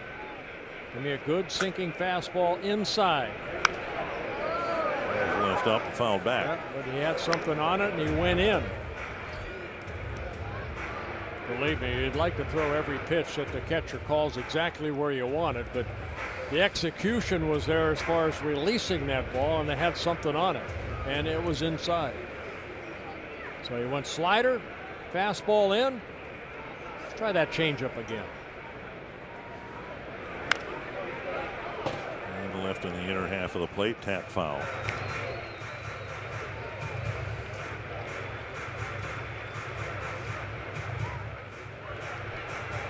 I think here this afternoon or this evening what they're trying to do to Zunino is throw a lot of off-speed pitches. 4th sign in a row. Let's go. Give me a slider. Haven't seen a fastball. Oh, that's way out of the strike zone. And now it's a full count. Dyson on deck. I think we have to go for 5 right here. 5 in a row. What the sign is. Okay. I'm guessing curveball. Got him with a fastball last time in this count. I'm thinking curveball. He wants fastball away. No. Yep. Kyle wants the curveball. He didn't want that fastball away. You know, pitcher has the, okay. Kyle says, all right, I'll go with you. Oh! Wow. He hit Castro's glove perfectly. And Zunino draws a walk. Again, that fastball will come back over the plate a bit, and it is outside. Yeah. So a walk with 2 down, and now the pitch count elevated a little bit. You saw third walk. Neil Allen on the phone. We'll get somebody warmed up here. Third walk for Gibson. Dyson hooked a triple into the right field corner, leading off the 5th inning. Yeah, he hasn't made too many mistakes. He left the ball up to Dyson that he's slapped into that corner. Taking ball down and in. And now 87 pitches for Gibson.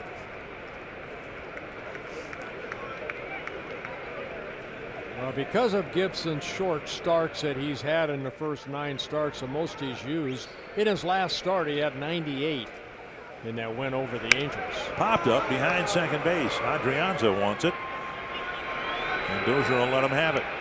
Good inning for Gibson. He's completed 6 innings, and the Twins have a 2-1 lead.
The Grand Casino story of the game. Twins got on the board first.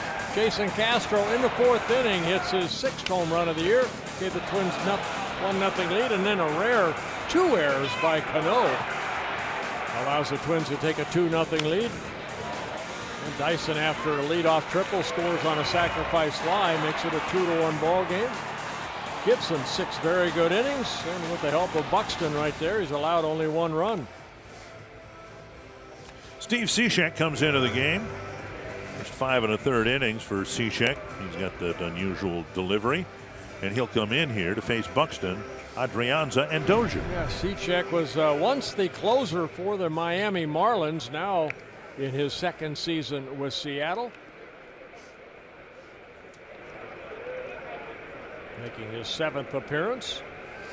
See if Buxton drops down a bunt. He's had a hard time making solid contact or any contact tonight. He struck out twice on 7 pitches. Seager really good with the glove at third base. And now Valencia, the first baseman, in on the grass.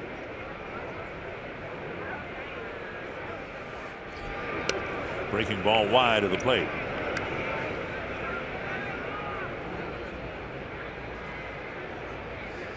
Big at bat here for Buxton. Twins can do a lot of things if he can get on base. There's a chopper to Seager, and he won't get on base now. One down. You look at Cishek, and well, first this word, nobody sees sports quite the way Colin Cowherd and Jason Whitlock do. The brains to know and the guts to say. Catch Colin and Jason as they team up for FS1's daily sports talk show, Speak for Yourself, weekdays at 4 p.m. Central. You look at Cishek, and at least I think of Pat Neshek, who's got a similar delivery, and Neshek's having one of his better years with the Phillies. A ground ball right side. Valencia has it. Cishek gets a couple of quick ground ball outs. I would imagine, since the Phillies aren't going anyplace, that Neshek might find himself the subject of some trade discussion. Well, Cishek put on a disabled list out of spring training, still recovering from left hip surgery that he had last year. Just making his 7th relief appearance.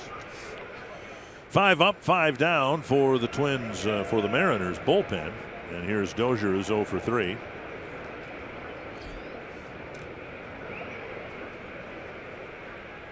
Ball 1. He had 25 saves last year. Cishek did for the Mariners.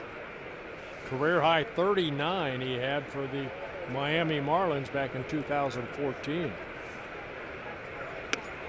Zipped inside and missed. 2-0.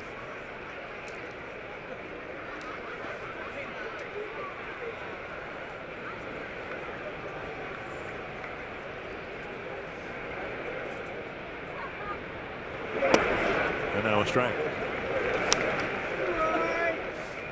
Just an odd delivery. Anybody that throws from down there, you know, hitters always say, well, you look at the bill of the cap to find the baseball, and here, you know, you got to look at, I guess, his kneecaps.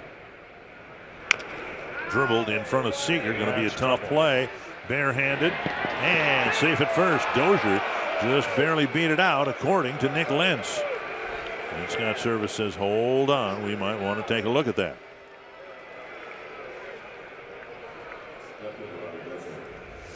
Well, there's his delivery right there. Watch where he releases that ball. Kind of 3-quarter from the side. And kind of a swinging butt. Seager comes in, has to do a bare hand play. A bang-bang play at first base. So Dozier does get the infield hit. The Mariners don't challenge. Grossman, the batter. We'll see if the Twins send Dozier here. Pitchers who are side armors tend to be a little bit more deliberate to the plate.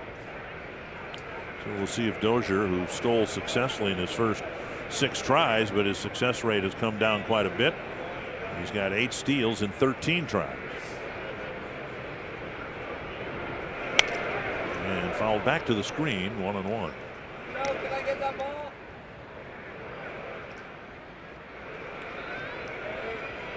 Come on, Joe. Twins had a steal of second. Adrianza stole second in the 5th.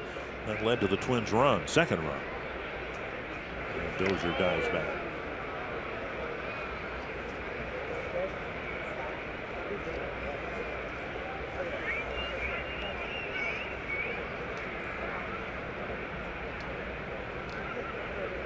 Twins have scored their 2 runs after the second out in tonight's game.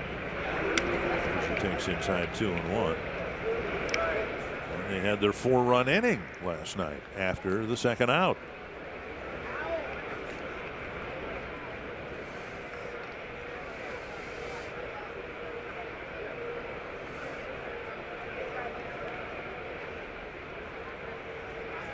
Two and 1 to Robbie Grossman. And a changeup. Got the inside corner.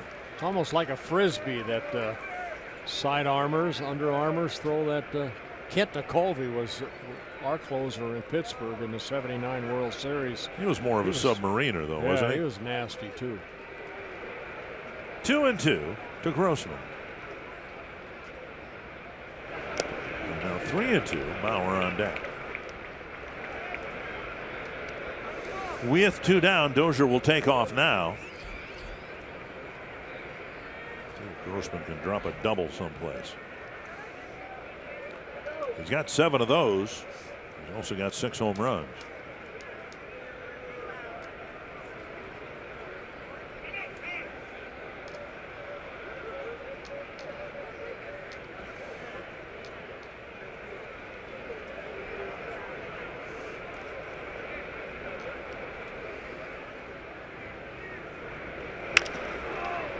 Chopper to the shortstop.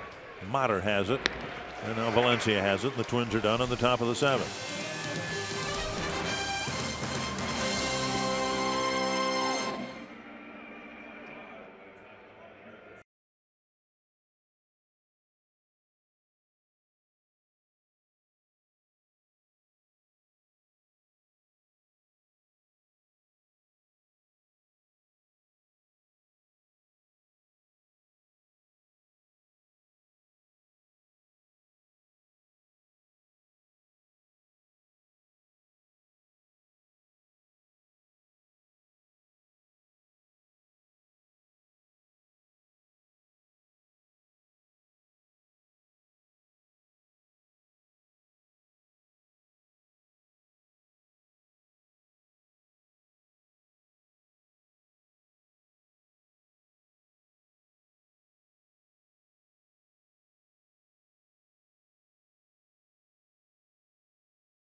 To 1, and Twin fans, don't forget at Twin home games, you bring your Circle Me signs. And from St. Charles, Minnesota, welcome to the game. You may find yourself in a Minnesota Lottery winner circle where you could win $100 worth of lottery scratch-off tickets, courtesy of the Minnesota Lottery. I got to clear this thing, don't I? There you go. And you were here by Circle. Just got back to the booth. Was that St. Cloud? No, St. Charles. St. Charles, okay.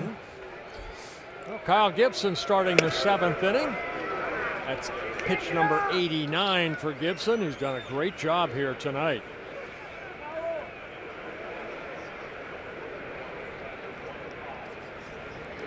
And again, starts like this, if the Twins can string a few of them together through the balance of this road trip, might allow the Twins to cut back to 12 pitchers. Well, he's done a good job. 20 pitches in the 4th. That's the most he's needed so far. So Kyle's done a good job of controlling the innings. Couple innings, 4th and 5th inning, a little under duress, but came right back and had a good 6th inning. Mater, the 8th place hitter, then Boog Powell, then Ben Gamel. 2-1. And he drops a breaking ball over the inside corner. I don't know what made Gibson all of a sudden start using that curveball, but my goodness, it's been a good one. Matt Belisle starting to loosen up. 2-2 to Mater. That one. And he fought it off and kept the at-bat alive.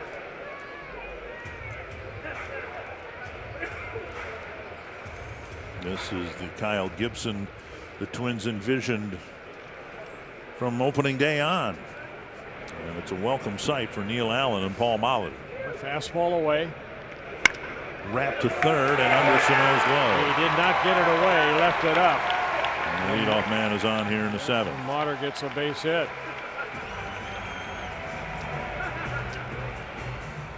Fifth hit for the Mariners in the ball game. And now here Boog comes Paul Powell. Molitor. So Gibson extending himself an inning farther than what we've seen, where he's pitched into the 6th inning. He at least gets into the 7th here tonight. Well, you know what? I think this is a good move right here, Kyle. You know, first time he's gone into the 7th inning, first time he completed 6. Right. So you know what? Right here, all he can do is win the ball game or get a no decision. So you get him out of there. Hopefully the bullpen can pick him up. And it'll be Matt Belisle pitching next.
Innings in the books, taking out one batter into the 7th. We'll watch Matt Belisle hopefully pitch a clean balance of the 7th inning. Yeah, Matt coming in for the 24th time on the season. Basically a fastball, slider, and a changeup. So now Boog Powell might be asked to bunt here. Throw to first to see if Powell betrayed his intentions. He did not, but Sano's in on the grass anyway. Belisle making his first appearance in this series.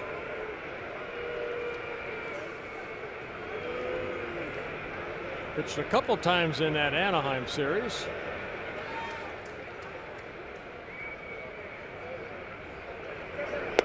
Squaring late, taking a strike. Belisle gave him an off-speed pitch.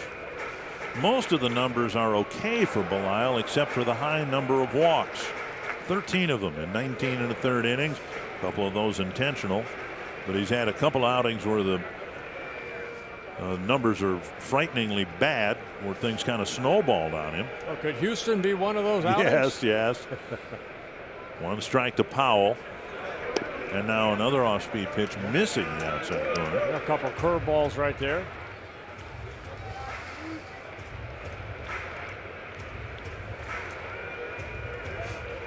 He had that outing against the Boston Red Sox back in early May where he gave up 6 runs in 1/3 of an inning. So yeah, sometimes you subtract the ERA for a reliever.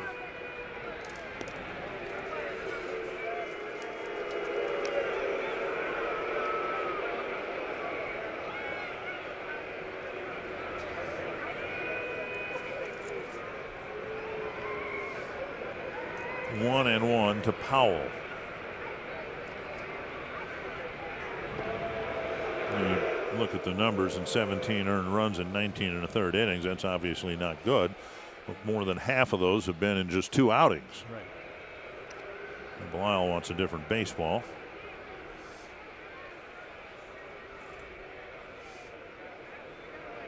Let's see what kind of baseball they got. Did he get a fastball baseball or a curveball baseball? About a quality strike ball. And there's a bunt back to the mound. Belisle doesn't even look at second base. Might have had a play. You have to rely on your catcher right there to come out and yell because, you know, of course, your head is looking for the ball straight ahead. So the tying run at second, one down. Might have had a play right here, but you want to make sure you get one. And they get the one at first base. So a sacrifice bunt for Powell advances the runner to second. Gamble with Heredia hitting behind him.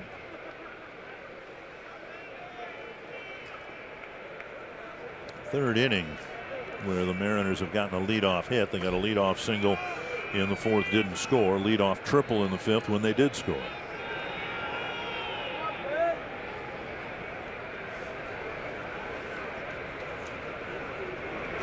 Gamble drove in Dyson with a sacrifice fly to Buxton in medium deep center field. Gamble came into the ball game, got the sacrifice fly. The first fastball, upper part of the strike zone, comes in with a 10-game hitting streak. Fox Tracks presented by Carrier. And now on the outside corner, he tickles the corner with a breaking ball, and it's 0-2.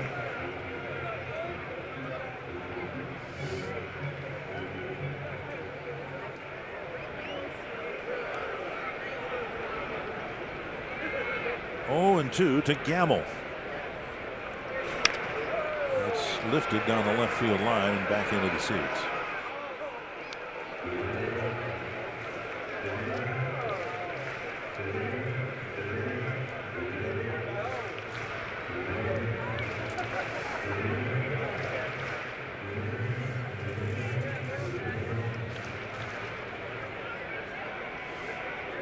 Two strikes from Belisle to Gamble.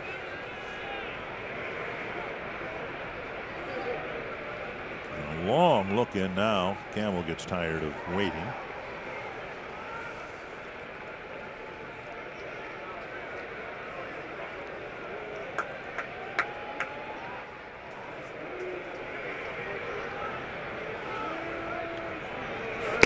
Got it.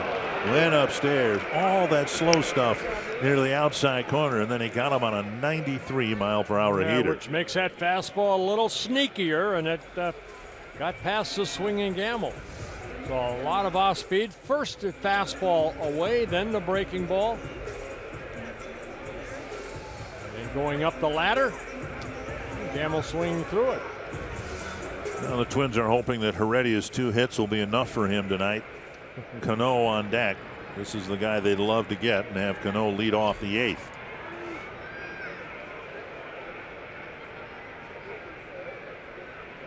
Slow breaking ball. Adrianza to his left, makes the play. Nice play. Belisle comes in and gets his 3 men, and the 1-run lead is maintained.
To win, the Indians were idle. Everybody else in the division has lost, and the Twins, as they did last night, will carry a 1-run lead into the late innings.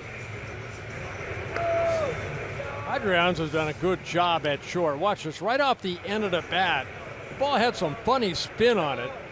Adrianza gets it on that little short hop and gets the last out right there at first.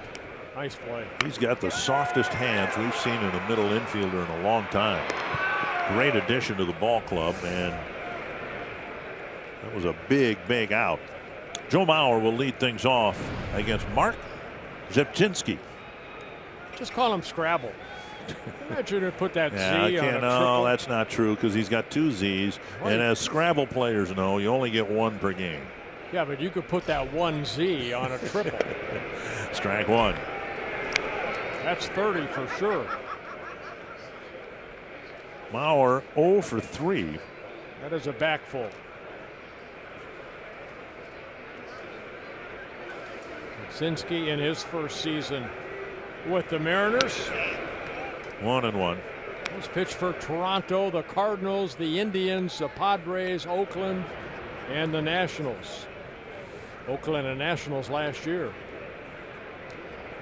Mauer, Sano, and Kepler hitting here in the top of the 8th.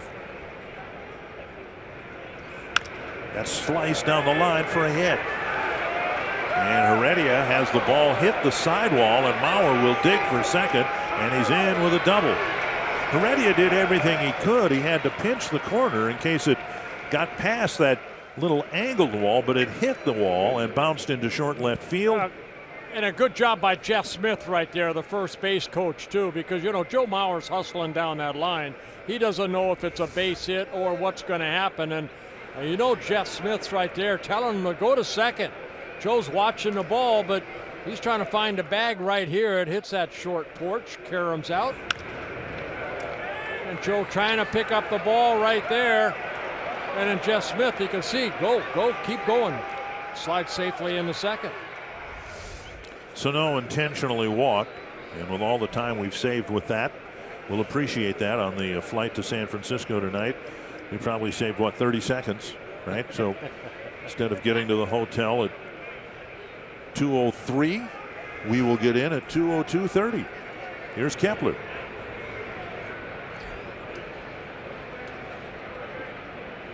Squaring and taking down an in-ball one. Kepler's got the pop-ups tonight. Twice in foul territory. All 3 times an infielder or a catcher's caught it. Just don't do it while you're bunting here. No. One of the reasons I think he's being asked to lay one down here with the left-hander going. This would be his first sacrifice if he's able to lay it down properly. Takes the bat back and takes a strike, 1-1. Seager was playing back on that right there, and what you want to do is have Seager have to get this ball if you can butt it down that third base. Make him come in and get it. Mm-hmm.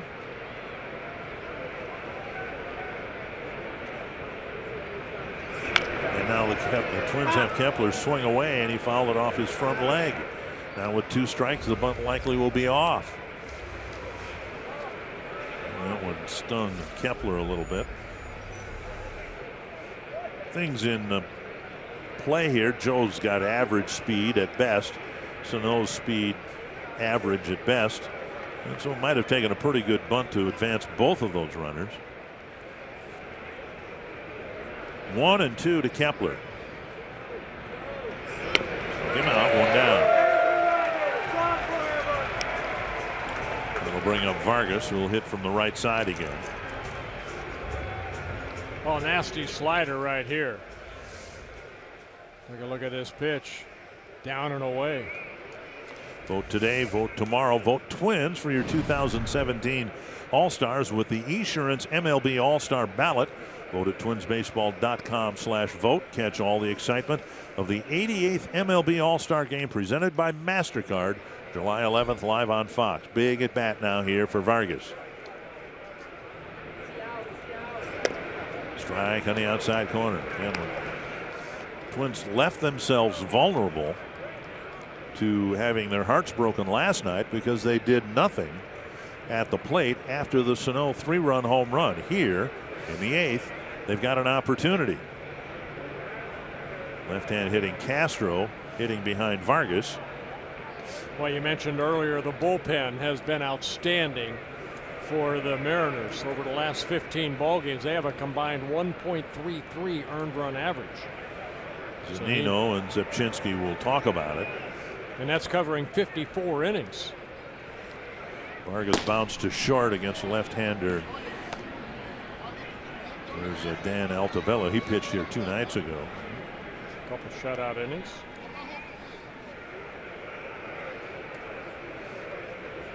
One strike to Vargas. And now outside. Pazos was the pitcher in the 6th inning when Vargas tapped out to short.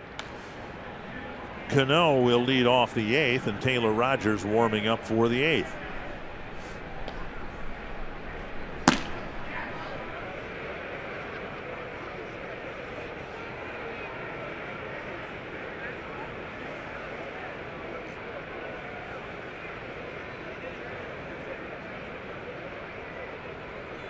One and one to Kenny Vargas. A deep drive to left, but it's looking foul. Boy, fastball in, and Vargas opened up quickly and hit it a long way, but foul.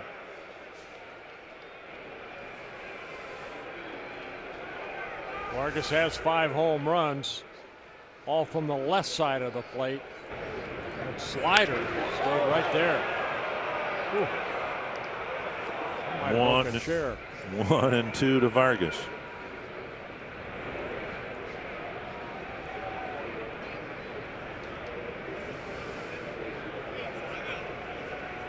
Talked about the Twins and their possible desire to keep Vargas on the roster after the bereavement list for Polanco's over with. Nobody would like that more than Vargas. And these at bats, right-handed against lefties, that have been in scarce supply.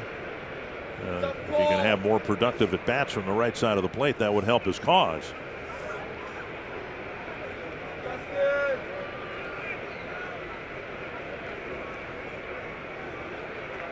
One and 2. On the ground, should be a double play. Twins get a double and an intentional walk. Can't add to their 2-1 lead.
Cano, Danny Valencia, and Kyle Seager. Yeah, Taylor Rogers worked in last night's ballgame. 8 pitches, 6 for strikes. First batter he faced was Cano in the 8th inning. I ended up getting him to fly out to left field. 6 outs to go, and the Twins, if they manage things correctly and effectively, won't have to face Cano again. Facing him to lead off the 8th inning, Eddie Rosario in for Grossman and left. Cano, Valencia, and Seager.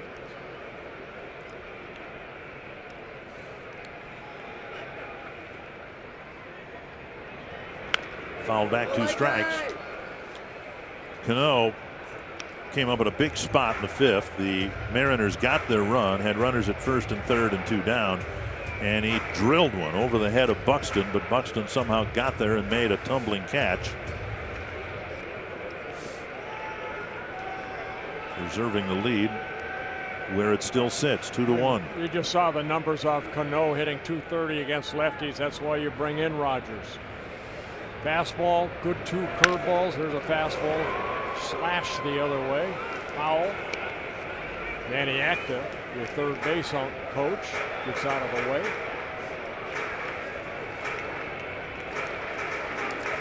There's Maniacta. Rogers got two types of curveballs. He's got one that's quicker and then a bigger curveball. 0-2 to Robinson Cano.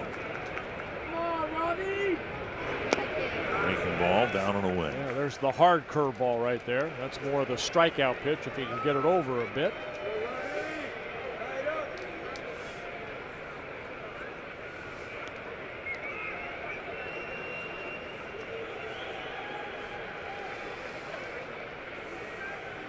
You know, a tough guy to strike out.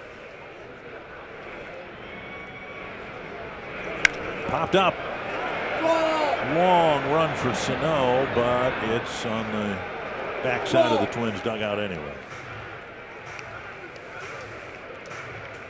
And Sano with a little smile towards Cano, his mentor, as we've shown you again in our pregame show. Players from San Pedro de Macorís in the Dominican Republic. Cano wanting a new batting glove. Didn't know you could change those within an at bat. Bats, you have to prove that they're broken. Maybe he broke his glove. Well, he had the extra glove in his back pocket, so it wasn't like the bat boy brought him out a glove. 1-2 to Cano. Might have a rabbit in his hat. Poke to right and down for a hit. Just stuck the bat out and lobbed one into right field for another leadoff hit. Ball left up a little bit by Rogers, and Cano picks up his first hit.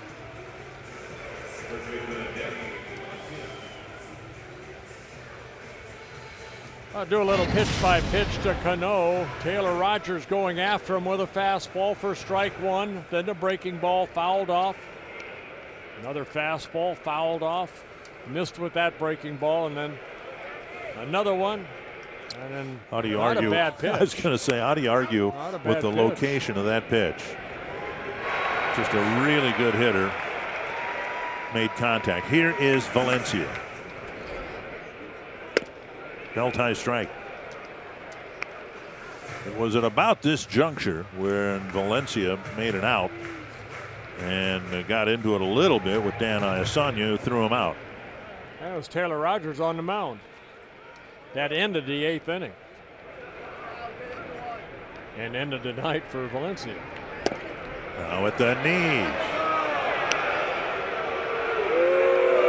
And Valencia will go for a stroll out of the dirt around home plate onto the grass. That's where the Twins are trying to pitch him inside. Good pitch. That was in the rectangle.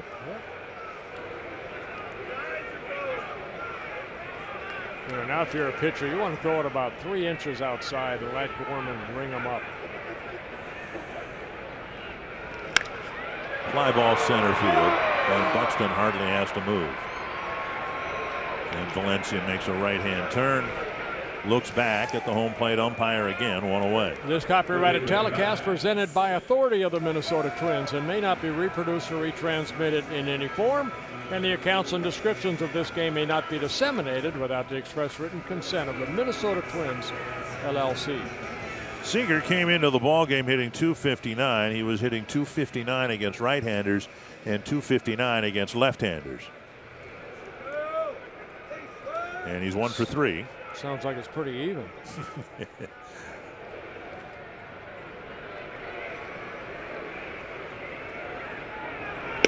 Outside, ball 1.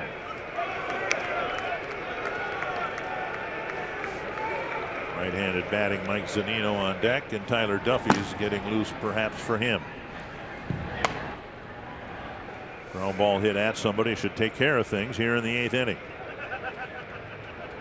And now it's 2-0. Yeah, missing with that fastball twice, down and away.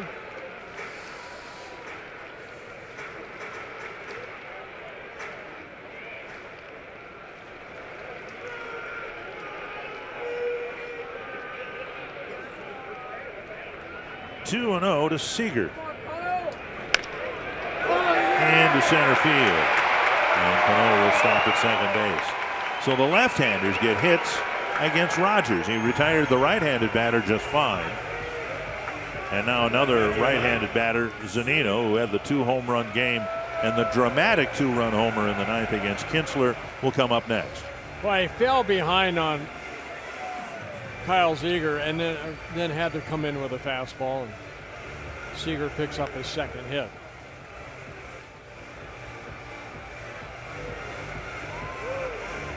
Duffy is warmed up. Another left-handed batter, Gerard Dyson, is on deck.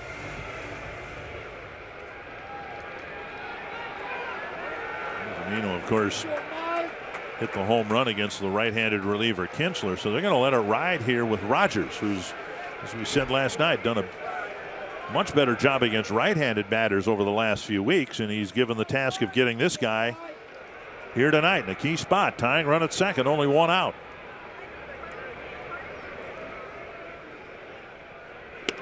Up and away, falling behind again. I look at Zunino in the batter's box. The way he uses his hands and brings that bat up, I think automatically he's been talking to Edgar Martinez. Yeah, that's exactly the way that Martinez swung the bat. Rogers picks off a line drive for a double play. A bullet off the bat of Zunino ends the inning, and it is still miraculously 2-1. That's the way to turn a double play. You're watching Twins baseball presented by State Farm.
Twins in the field with a handful of great plays. It comes down to good pitching, and with good pitching you have to have good defense. Sano, Mauer, Buxton out in center made a great play going back, and then we just saw Taylor Rogers kind of reach out, catch that baby, and get the double play. Had it all the way.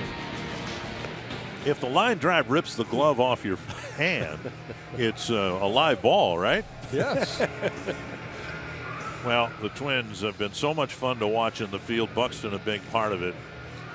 And 29 or plus 29 in defensive runs saved.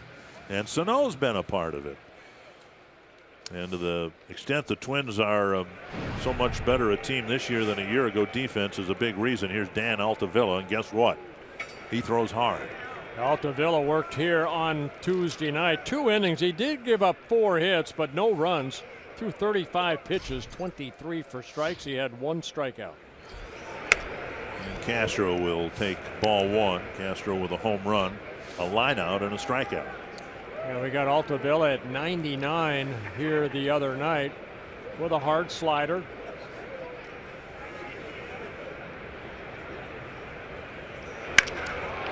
High and deep to center. Going back is Dyson, and leaping and making the catch at the fence.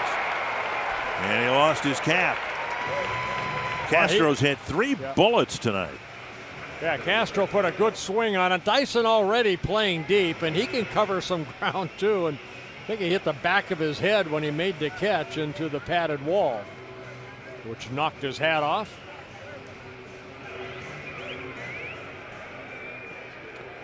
Frustrating night for Castro because he's hit the ball about as hard as he can 3 times. He's got 1 home run and 2 lineouts to Dyson. Here's Buxton, 0 for 3. Hitless in the ball game last night. Strike 1, 98. Altavilla in his 2nd season with the Mariners, just 24 years old. Strike 2, off-speed pitch. A good hard slider there. A couple of strikeouts tonight, and they've been quick ones. 1 on 3 pitches, 1 on 4 pitches for the Twin center fielder.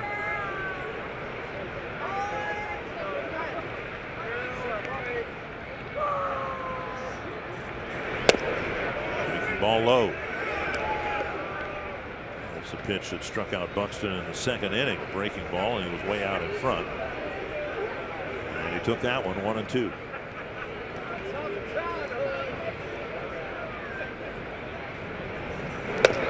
Just outside at 98.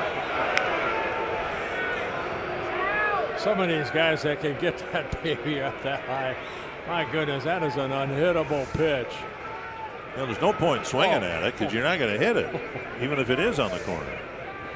2-2. And now 3-2 with Adrianza on deck. Altavista, when he signed with Seattle, they put him in the starting rotation his first couple of years, and last year put him into the bullpen, which got him to the big leagues very quickly. And Buxton chips one into right center field. It's down for a hit. And Buxton with a big turn, the ball barehanded by Gamble. And we'll see if the Twins try to steal Buxton into scoring position in Adrianza's at bat. Byron with 9 stolen bases in 10 attempts. Gets his first hit, 3-2 breaking ball. Got Wood on it and hit it into short right center. Brandon Kintzler back on the bicycle. Here is Adrianza. But another good night at the plate for Adrianza. A single, a walk, a stolen base, and a run scored. And he's been very fluid at short again tonight. Buxton checked at first.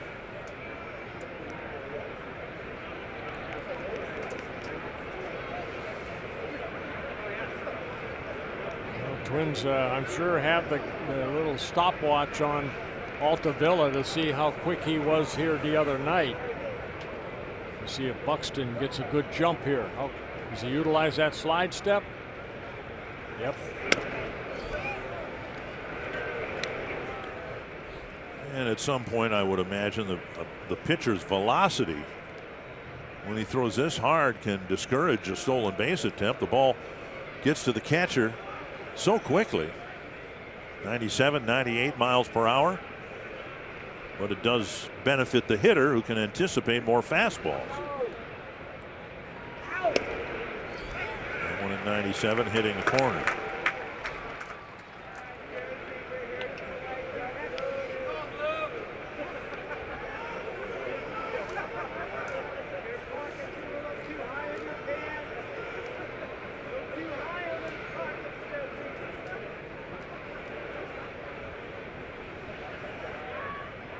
Seven for 10 in stolen bases is good. 8 for 10 is very good. 9 out of 10 is. But just a matter of Buxton getting that good jump and anticipating Altavilla throwing home. 1-1 to Adrianza. There he goes. And the catch goes to the backstop. Buxton flies around second, and he'll go to third base. I don't know what he heard. I don't know if he saw it, but he did not stop rounding when he rounded second. He kept going. See if he peeks in. Sometimes runners will do that. Watch his ball down and in, gets away from Cezino. Zunino had no chance of catching that. So Watch him Buxton look right in. there looks in and says, you know what, I'll just keep going. That long stride to head first dive. So he gets a stolen base, and then a wild pitch should allow Buxton to get to third base. Infield in for Adrianza. And fouled back. 2-2. Tavilla, strikeout pitcher, and Adrianza here just trying to make contact.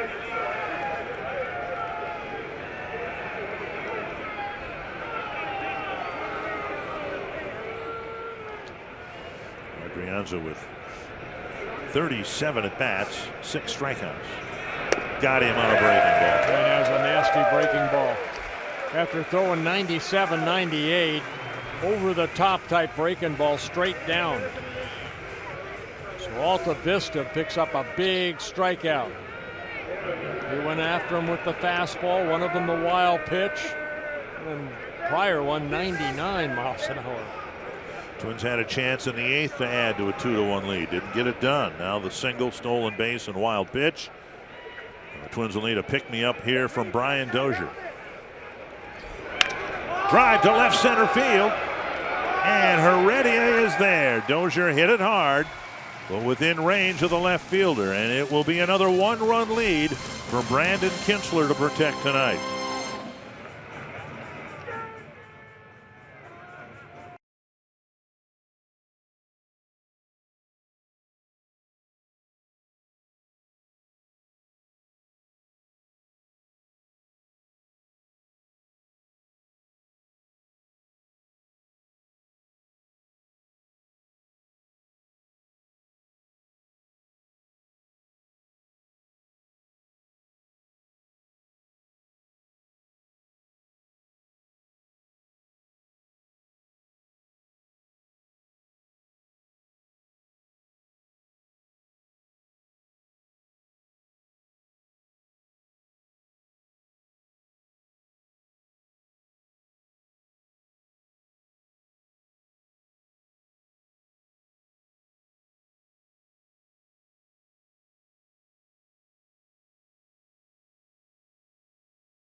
Every closer wants this opportunity. You have a rough outing, you cost your team a ball game with a blown save, and you want to get right back out there, and Kintzler has that chance tonight. Well, you said it right, Dick. He's, back on the bike right here.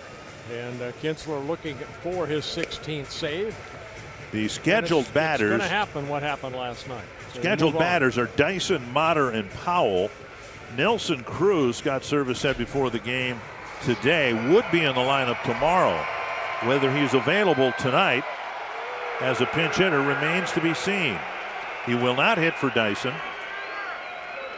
Dyson has scored the only Seattle run tonight after his leadoff triple in the 5th. As the Twins head to San Francisco, the Mariners stay here as the Toronto Blue Jays come in. Down and in, ball 1.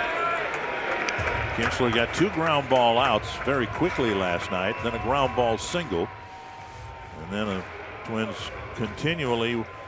There's Cruz. He doesn't look like he's ready to play tonight, so that part is some relief to the Twins. 1-0. Just keep this guy off the base paths if you can. And now a strike. Kintzler said as much after the game. He didn't know Zunino could hit the ball that far to the opposite field.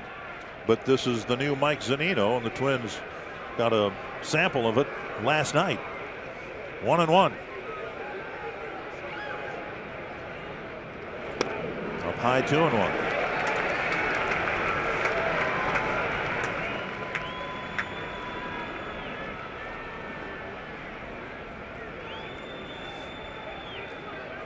Zunino hit the bullet that Rogers turned into a double play.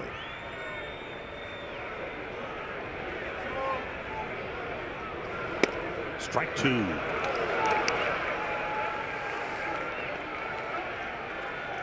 Now Sano at third can move back a little bit.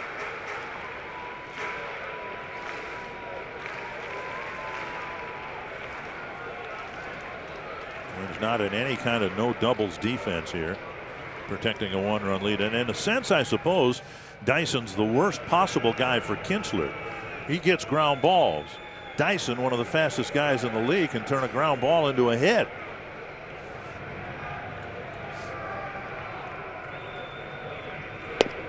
Strike 3.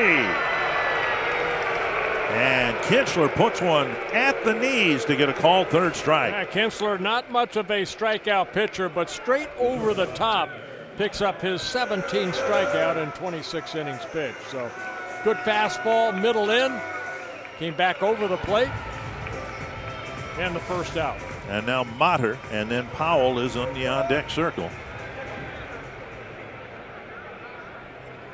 Tyler Smith and Chooch Ruiz are the apparent only available bench players for the Mariners, with Cruz on the rail. Down and away, ball 1. Yeah, Motter faced Kinsler in the 9th inning, hit a ground ball to short for the second out in last night's ball game.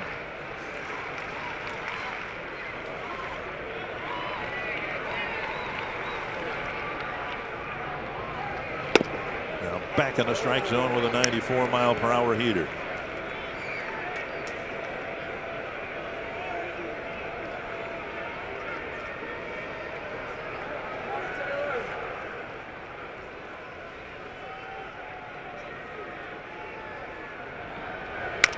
Grounder to short. Adrianza scoops. Fires to first, 2 down. And again, the first 2 outs have been uneventful for Kinsler. Yeah, baseball wants to speed up the game. Just so 2 outs, we would have won. Would have won last night, too. I blamed our bus driver who left the hotel 3 minutes late yesterday. And as it turns out, the game was 3 minutes too long. Last hope for the Mariners is Powell. Gamble is in the on-deck circle.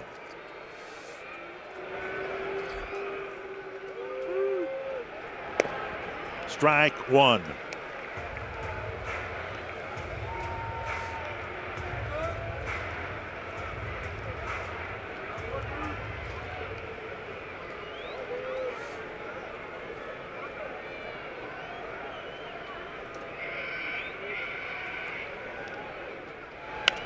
Strike 2.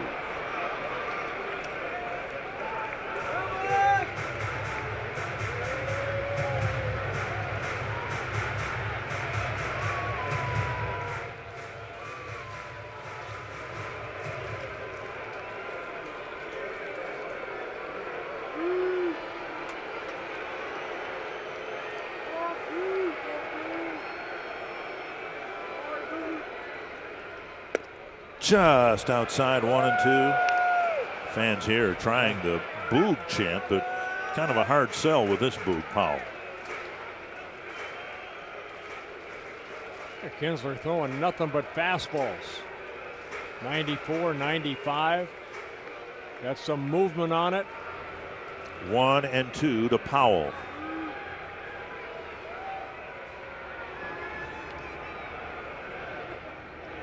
Got him. And the Twins win a 1-run ball game 1 day too late. They followed up with another good ball game here tonight. Hey, great win for the Twins. Kyle Gibson picking up the win. The bullpen, 3 shutout innings. Kinsler gets the save. So the Twins win 1 of 3 here. And you might as well win the last one. So good job. Anthony Lepanto, the Twins, almost a full month ahead of schedule. They picked up their 30th win of the year tonight on June 6th. Last year, their 30th win of the year came on July 7th.